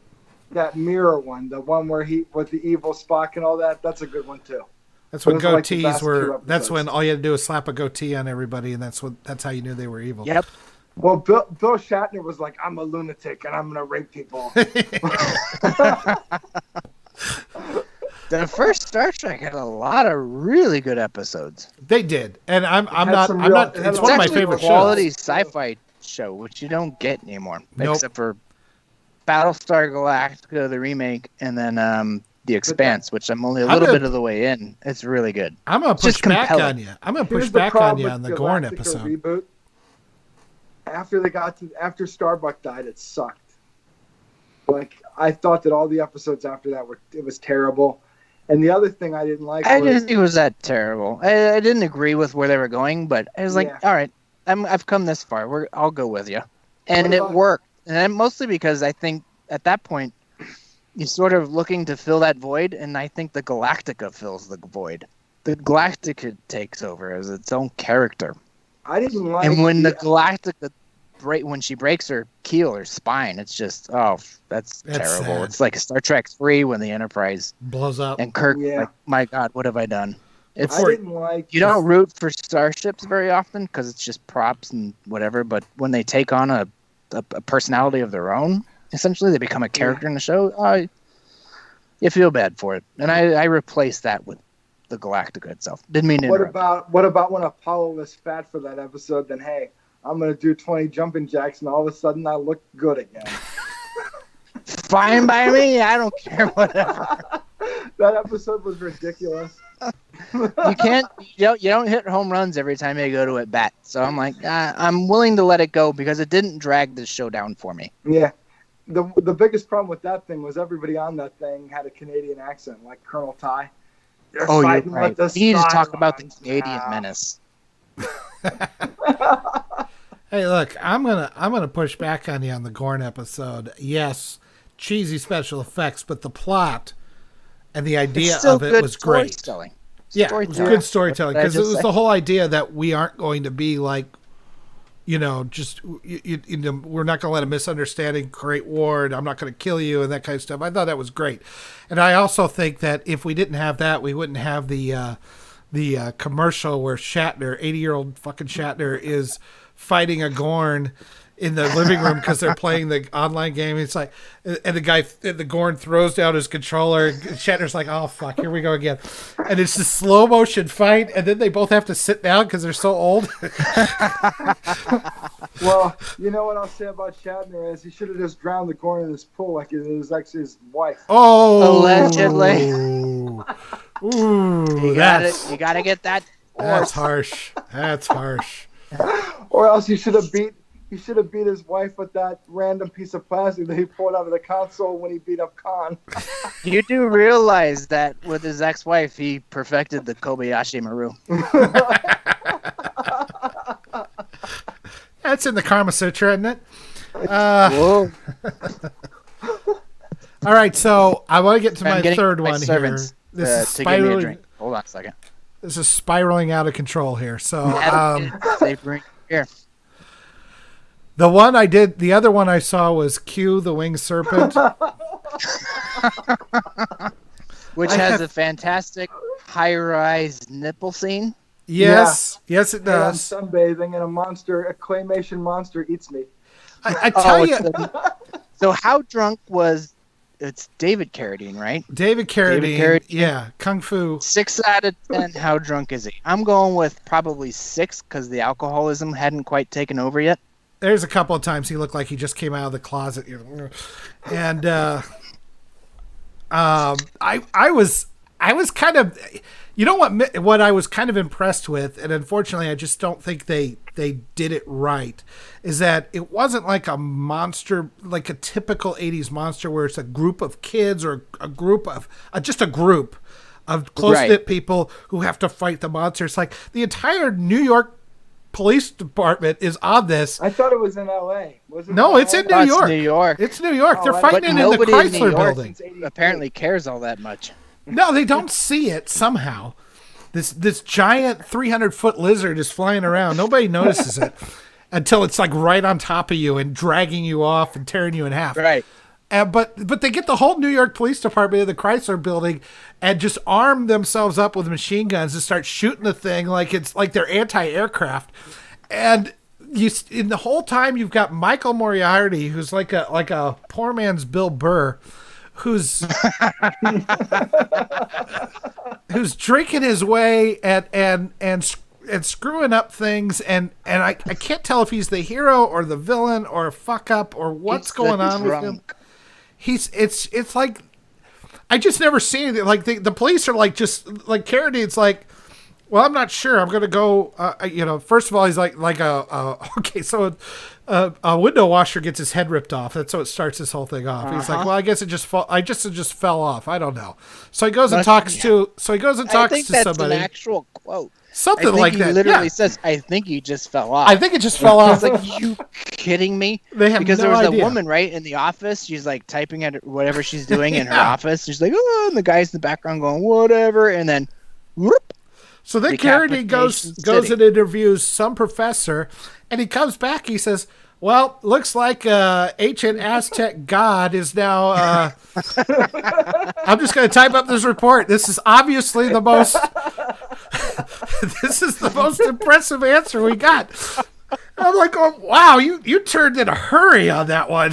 The movie's got to go. We got to move. Movie's gotta we go. Gotta get on. Come on. So then Moriarty is getting chased by a couple of guys that... Because he fucked up a robbery and they thought he had the loot and he had dropped the loot. Oh, that's right. So he goes up into this building trying to, I guess it's where his lawyer's office is. And he ends up going way to the top and lures these guys there and they get eaten. And then he decides, okay, well, now I know where it is and they're looking for it. So I want $1 million to show you where it is. I'm like, who the fuck am I supposed to be rooting for here? The goddamn lizard? What's going on here? Yes, I did the entire time. I was. Just destroy everything. Who gives a shit? It's New York City. I watched this brand new. I enjoyed the hell out of it, but probably not for the reasons that they attempted. And mostly for the reasons I'm talking about here, where I'm going, this is bonkers. And I know that the guy said that, and you can kind of tell, they said, Well, we went out and we got all the aerial shots, and then we came back, and the special effects guy said, "What the fuck did you do? We don't even know what shots you want. You gotta tell us what you want. We make the thing, and then you go shoot it so that the thing will match. So there's times the thing is flying sideways, or it's kind of zooming in weird, and it's like you could kind of tell. I don't know why this kind of has a fan following. I found the whole thing bizarre. That's precisely why it does. It has this perfect storm of incompetence. Yes, it does. Of people who, like, a really good bad film is typically people who should know better because you're a professional. And for whatever reason, this creation of yours doesn't work at all. It didn't. It's a series of, why did you do this? Why did you do that? What is going on? Who is this? What's happening? Made by people who typically are like, oh, this guy's a competent filmmaker. He's a competent storyteller. And then they get this perfect storm of, what in the fuck made you decide to do that? Oh, and the weirdest thing? And that's what the cue for me is kind of like that. I mean, aside from Carradine, who I think is there just for drinking money. But Carradine it's a series was definitely drunk that whole time. You know this is not how you do things. Why did you do this? Well, but now we have to edit it together. The most bizarre thing about the whole thing was that they I guess this Aztec dude who we never see until they unmask him. So he has no... It's like they unmask him. It's like, oh, it's him. That guy. Like Scooby-Doo. That we've never seen before. You. And he's sacrificing people by cutting, like filleting them, like taking all their skin off. But they do this willingly. Like these victims, like, I need to do this willingly. It's like, why are you doing this? I'm not sure what you're getting out of this. It wasn't paying them. They were just all in for like, yeah, we want to bring the bird creature down to start taking hot chicks off the roof. The story has got to tell itself. We can't spend too much money. Eat your heart out, Shakespeare. It's really bizarre. Right. It's really bizarre. Prick. We've got British people. I apologize for that. British people, I did not mean to interfere with your my movie is a particular British culture kind of movie. Okay, you're next. Lay it on me, sister. A naked American man stole my balloons. An American Werewolf in London. Oh, yes. The happy music, well, people are dying. Yeah. Oh, it's fantastic. One of the best creature feature films ever made. Here's what I'll say. The best jump scare ever in a movie is that end credits, because it's like super fucking quiet. And then all of a sudden, bada bang, bang, bang. It's like loud, like 10 times louder than it should be. And you're like, that's a great, it's one of those great films it's scary, bloody, and funny. Yeah. No, that murderer John Landis really put out a good one there. Murderer John. So, because he killed 2 Vietnamese kids? And an American treasure. May he rest in peace. Yes. Vic somebody. He forgot Vic Morrow existed. Vic Morrow's torso forgot Vic Morrow existed. So, I love this movie. You got a lot of good stuff in there. The fact that those two I think guys, it's fantastic for practical effects too. Oh yeah, Rick Baker. Is it Rick Baker, right? Yeah. It's great. I think that transformation scene of that snout, that 5 seconds of that snout changing, is the best practical special effect of all time. I like the script. The script is really good. I think that those two guys being Jewish is awesome. Like that makes it better. Like, why are you laughing, Yoda? Like, you got the. I'm not sure.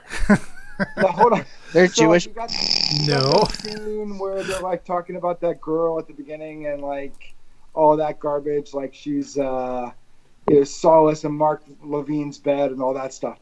But you have that dream scene with the Muppet.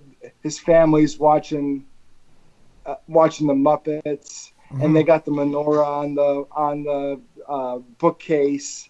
and the knock on the door, and those monsters are there, and they got machine guns like Uzis, and they're killing everybody with these Uzis, and the kids are like oblivious because they're watching the Muppets, and then one of those monsters kicks in the TV, and they go like their parents have already been killed, and they're like, it's an 80s commentary. Got destroyed.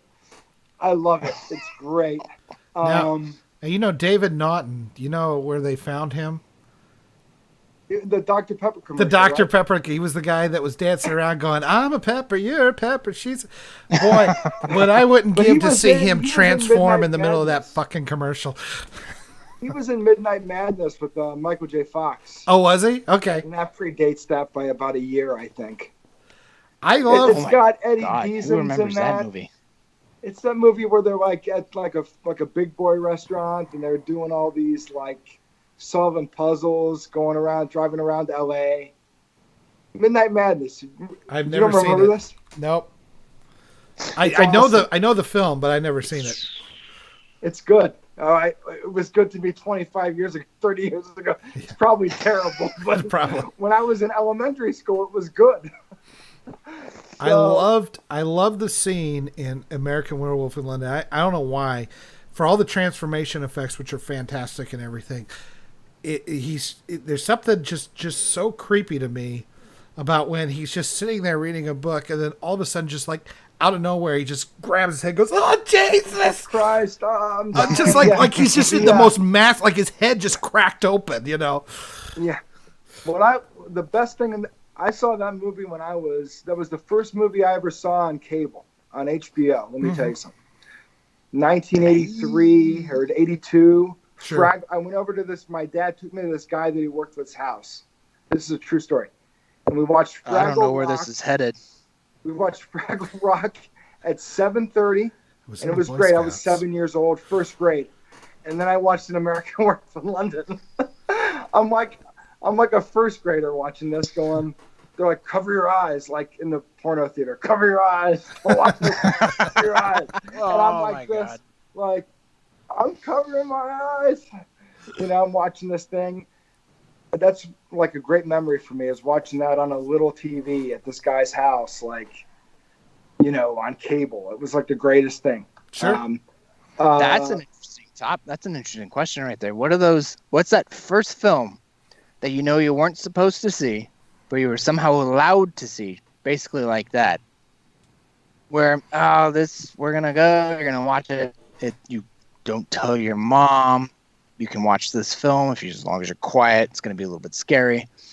It's that first film you weren't allowed to see, but basically your parent was like, as long as you're quiet and shut up, you'll be okay. Probably my parents took me to see the Blues Brothers in the theater in 1980. And I think they took me to see it. They went and saw it a bunch of times. And they'd take us. And I'd fall asleep every single time.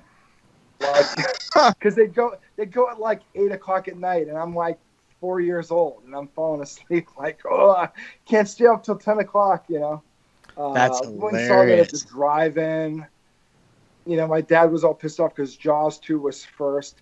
They're like, "This is bullshit. We want to see the Blues Brothers, not Jaws 2. Nobody wants to see Jaws 2. Get us so many Jaws times 3. that sentence has been uttered, I think. But, better movie, Jaws 2 or Jaws 3? Go ahead, hot take right now. Jaws 3. I'm gonna go with Jaws 3 because it's got that girl I like in it. What's her name? What's her name? Leah Thompson. Karen? No, not Leah Thompson. Bess Armstrong. Oh yeah, she's good too. She plays Karen or Kay or something, right? Yeah. So Armstrong, Jaws 2 is probably a technically better movie, just objectively better movie, but as far as just pure entertainment, because Jaws 2 is a little boring and Jaws 3 is just schlock. It's got like Louis Gossett in it, doesn't it? Yeah, I know. And you got people trapped in the shark encounter. It's fantastic. At that horrible Jaws 3D 2 effects. is a slasher film. Yeah. And then Jaws 3 is basically why you should sue Steven Spielberg for making Jurassic Park, because it's the same film.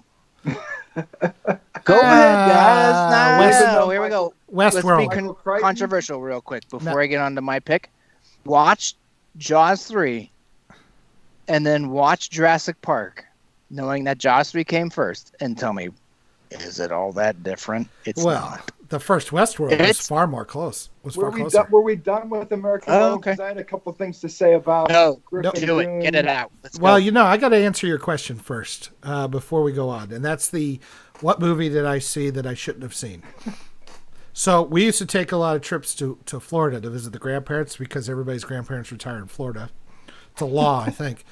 And so then we need to take them to jail. I'm in Arizona. I'm all by myself. Yeah. Go ahead. Sorry. Didn't mean to interrupt. You always mean to interrupt. So they... Yes, I do. So we would get we would drive, but we would stay overnight at a hotel, halfway between. This was during the time of 55-mile-an-hour speed limit, so it took a lot longer to get there. And especially with my dad's driving. So they always picked a hotel where they had free HBO. We didn't have HBO at our house, but they would give me and my sister our own room, and my mom and dad would stay in their room, and I would start watching HBO. And I remember one time, this was the first time I watched Peter Sellers' movie called Being There, which was cool. It's a great movie. Chauncey Gardner. Freaked me out the first time I saw it. And then right after that came the original Revenge of the Nerds, and completely uncut, where we had Bush and we had raping and nudity that's Drew McWaney's least favorite movie ever, by the way. I don't want to get politically correct and all that, but I kind of agree that Revenge of the Nerds is a little problematic these days. They do kind of go over a line. I still love the movie for what it is, but I get their point on that one. I don't get their point on a lot of them. It's better than Animal House, which I hate. Animal House is great. Animal House is great. No, it's awful. That's fantastic. It's not funny in the least. Are you kidding me? I don't mean to interrupt Yoda, but that horse, when that horse dies, for whatever reason, that horse dies. It's not is the funniest funny at fucking all. thing I see. You don't think when John Belushi pisses on those guys' legs and he's like, that's funny. Breaking that. This is me. Funny. Let me funny. look at Ben. Look at me. Look at me, Ben. This is me the entire time. Dom. Oh, it's over. Oh, can I go home now? Dom. It's awful. Dom. Fat, drunk, and not liking Animal House. There's no way to go through life, son. Okay, I'll give you that. 0.0. All right, so let's go back to Werewolf in London for a minute here. Take it away. And then I'll do this. So Griffin Dunne is great in that movie. He is. He's fantastic. The makeup effects of him decomposing is awesome. The script for his lines is fantastic. His acting is great. I think he's the best thing in that movie. I mean, he's really good. And then you've got all that stuff with those old English bums in that porno theater. That stuff's great too. They're like, kill yourself. We don't care. We're just a bunch of dead bums. Yeah. He just getting worse and worse as that movie goes on. It's just like shit is falling off him and stuff. It's great. Yeah. He's like, who do you think is better at practical effects in the 80s? Tom Savini. What did he do? Well, I guess Tom Savini was doing, let's just say Tom Savini with did he do the thing? Day of the Dead.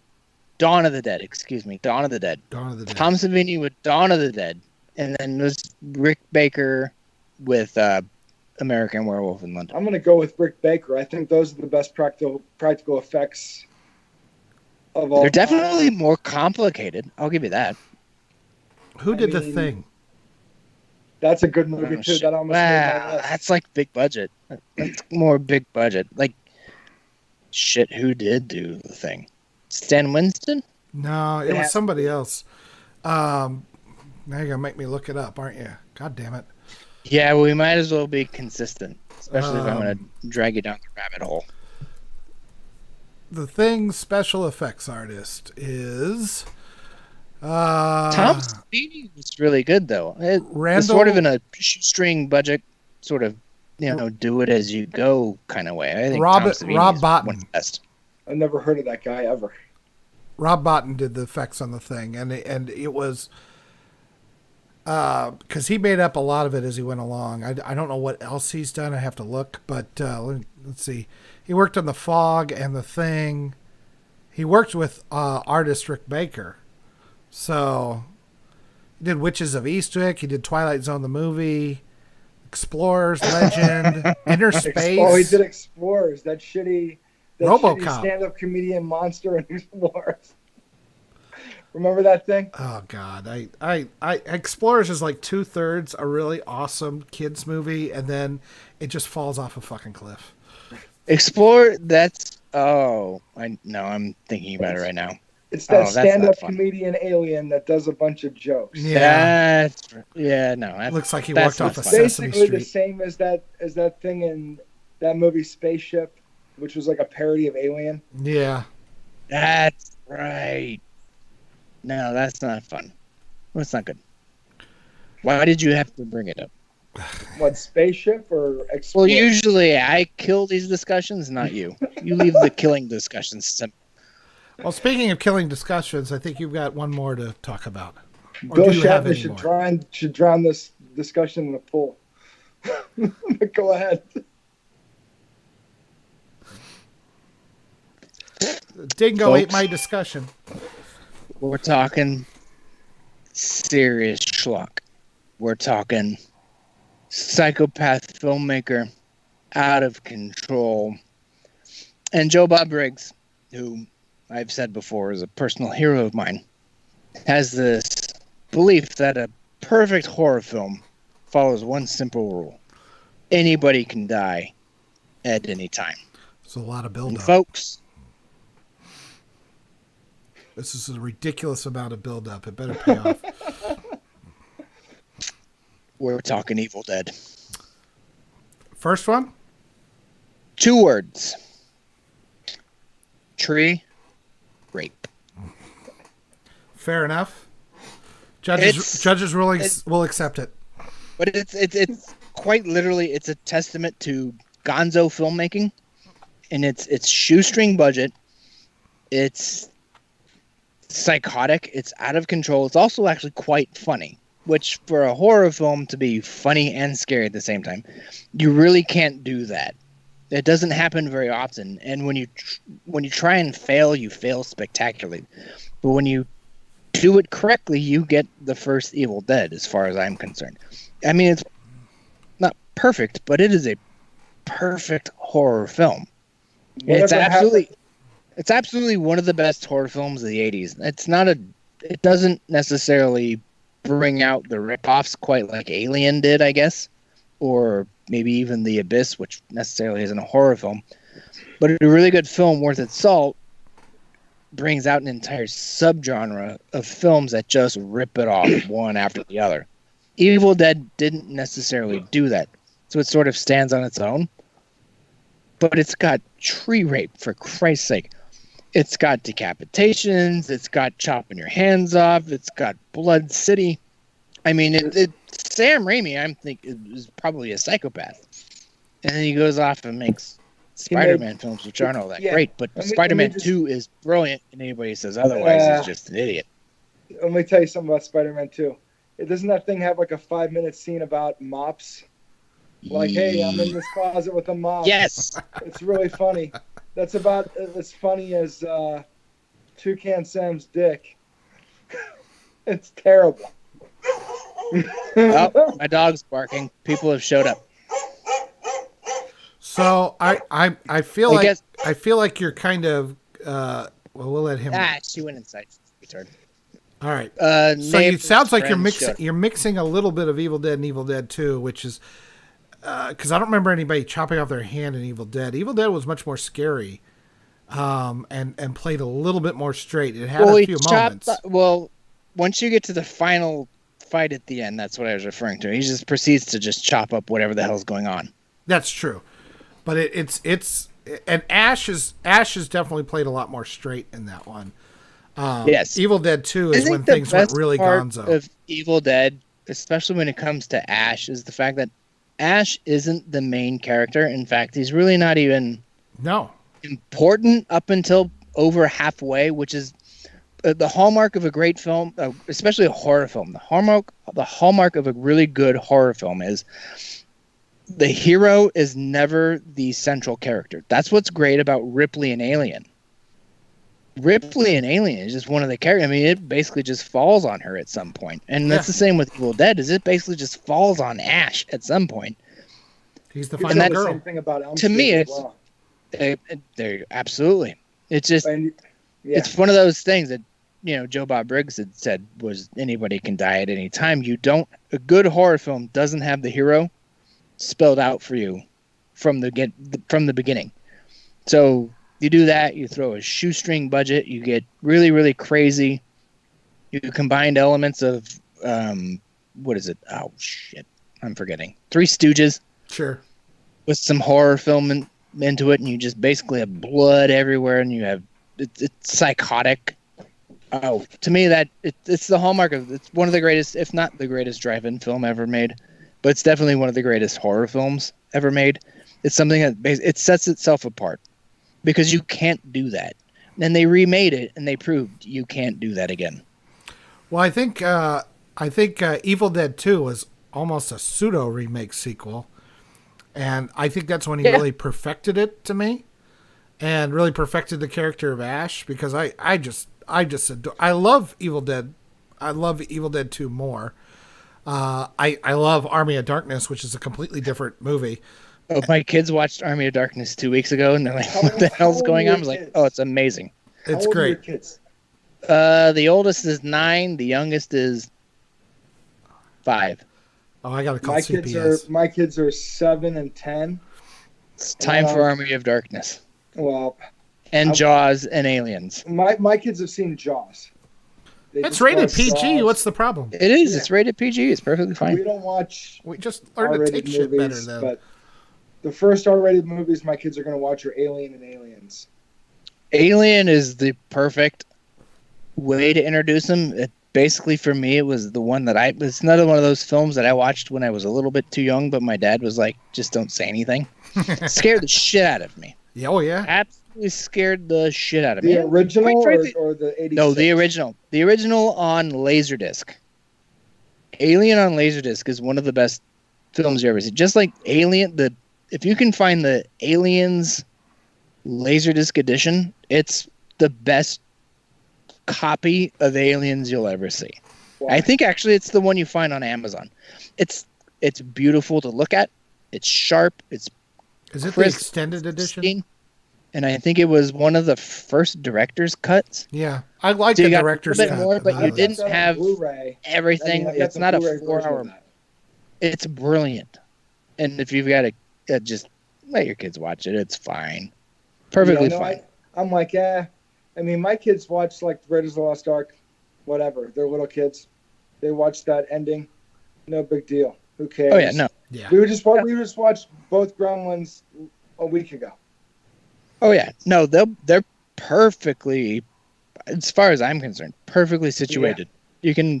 You're not showing them fucking natural-born killers. No, I know. Which I was told not to watch, but I stood in the kitchen and watched part of it anyway. So I showed my kids Deep Throat when they were in kindergarten. I feel like that might have been a mistake. Yeah, I've shown my kids most of these horror movies. I don't care what anybody says. The Superman 3, when that chick gets turned into a cyborg, that still freaked the shit out of me. That was an awful movie. It is, but I love it. Throat was an awful movie? I don't remember. What? Catch me up. What happened? Superman 3. Superman 3. Keep up, Dom. I can't. You know, one of my favorite special effects is that Medusa in Clash of the Titans. The original Clash of the Titans. Easily. I love that thing. Clash of the Titans. Clash of the Titans is great. You can find that on YouTube. Rated PG. Full frontal nudity. With a lot of nudity in it. Yeah, why not? You remember it was back great when being an 80s kid. Kids were kids, and That's right. You could have blood and nudity, and nobody gave a shit. That's right. I'm convinced Poltergeist might have ruined the whole thing. It was either that or Indiana Jones. Temple of Doom was the one that really flipped it. Yeah. Third act in Poltergeist. I think everybody went, we might have to reevaluate everything. And then the other thing it was the 1-2 punch of those two movies. PG-13 PG-13 back then was like, hey, here's some nudity, like Police Academy 2 and stuff like that. That's what it was. I think it was like, hey, look, if there are two genders, you're gonna like it or you're not. If you don't, who cares? If you do, guess what? VHS is coming out soon. You're gonna rewind and ruin that part of the tape. That's right. Well, guys, I think we've come to the end of this. We've been going on for 2 hours. But I've only gotten started. Well, yeah, you've only gone for about 35 minutes, but the rest of us, Ben and I, have gone on for 2 hours. So you take 30 minutes out of that, and I still got 3 kids. That's right. Yo, it's like, can I just turn this off so I can go to bed? I'm afraid that I'm right there with you, and that's what saddens me quite a bit. But what are you gonna do? You're getting older. Solidarity.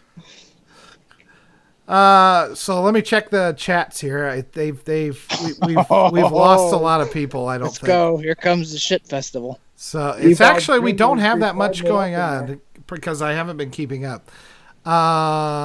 So Kurt says he likes Sleepy Hollow. It needs not to suck. Copy Peter Jackson. Matthew McConaughey would have been better. Will Ferrell, I'm not sure. Mandalorian should have been 26 episodes per season and steam it every 2 weeks. I disagree. Steam it? That's what he said. I'm guessing it means stream, but I'm reading what they type. Don't sleep on my boy Obi-Wan Kenobi, yo. Okay. On the weeks The Mandalorian isn't playing, they can show episodes of Obi-Wan Kenobi. That's a whole different movie. I gotta say, I'm really enjoying the typos now. If you get a free trial of Hulu and you think, oh, I can cancel it, I really cancel it early so I don't forget. Don't do that. They will cut you off right away. How do they know that that's what you're doing? Yoda, let me take Yoda. With these questions and comments, this is falling off a cliff. Hey, Ben, just go with it. Who gives a shit? We're gonna go down this rabbit hole. So Dom, when you appeared, the first comment was, "Oh, geez, this guy again."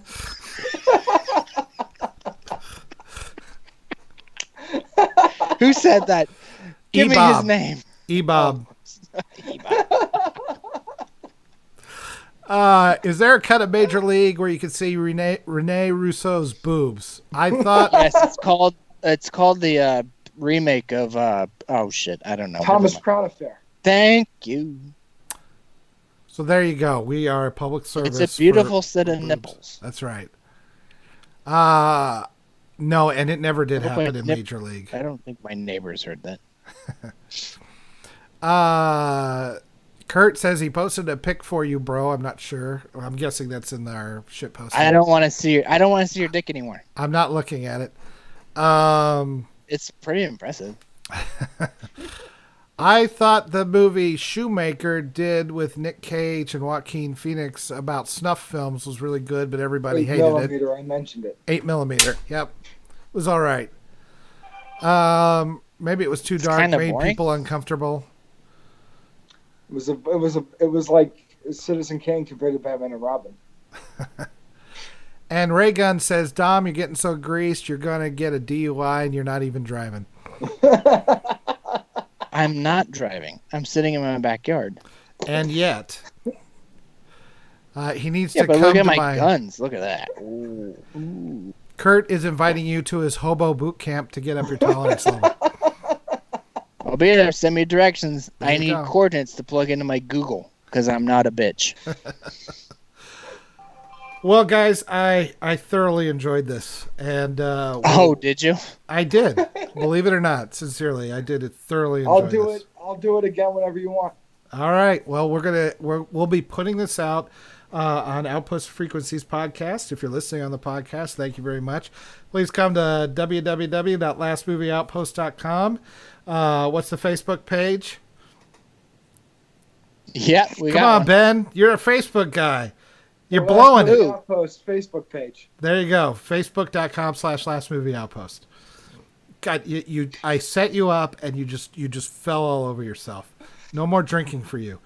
And I'm at Drunken Yoda 1, and we're also at Movie Outpost if you want to hit us up on Twitter.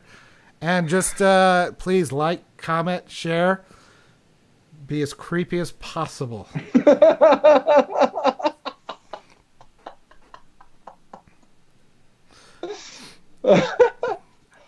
All right, you bastards. You might want to trim those nose hairs, by the way. Oh shit! Really? Can you see them? I was worried about the one right here. Don't worry about that. There's supposed to be two of those, not just one right across. You know that, right? These are the jokes, folks. No, hey, look it. Not every joke lands. They don't, especially mine. All right. Had a good time. Any parting words? Are we going to talk about movies now, finally? We've talked about baseball. We talked about movies. When? You'll watch it tomorrow after you sobered up. Is my wife going to be able to hear this? That's up to you to give her the link or not. But we will post this on I'll give her the link. Don't you worry about it. We didn't talk about Jenny Agooder's beaver or anything. What? Let's talk about Beaver. What do you guys think about Beaver? Is it good? Is it great? Hold on. It's like getting in the way. Here. Hello. What is good with Beaver? Well, now that I've lost complete control of this, I'm going to end it here. But thank you very much, guys. I really do appreciate it. Yeah, let's go. Let's talk about Going to the Moon with Beaver. All right, end it. And YouTube is now demonetized for life. Apollo 69. Dude, it's over. End it. This was fun. Thank you for inviting me. Now and I will never be asked back. And suddenly my channel has 3 strikes against it. I don't know how that happened. All right, guys. Take care of yourself. We will do this again sometime later this week or next weekend.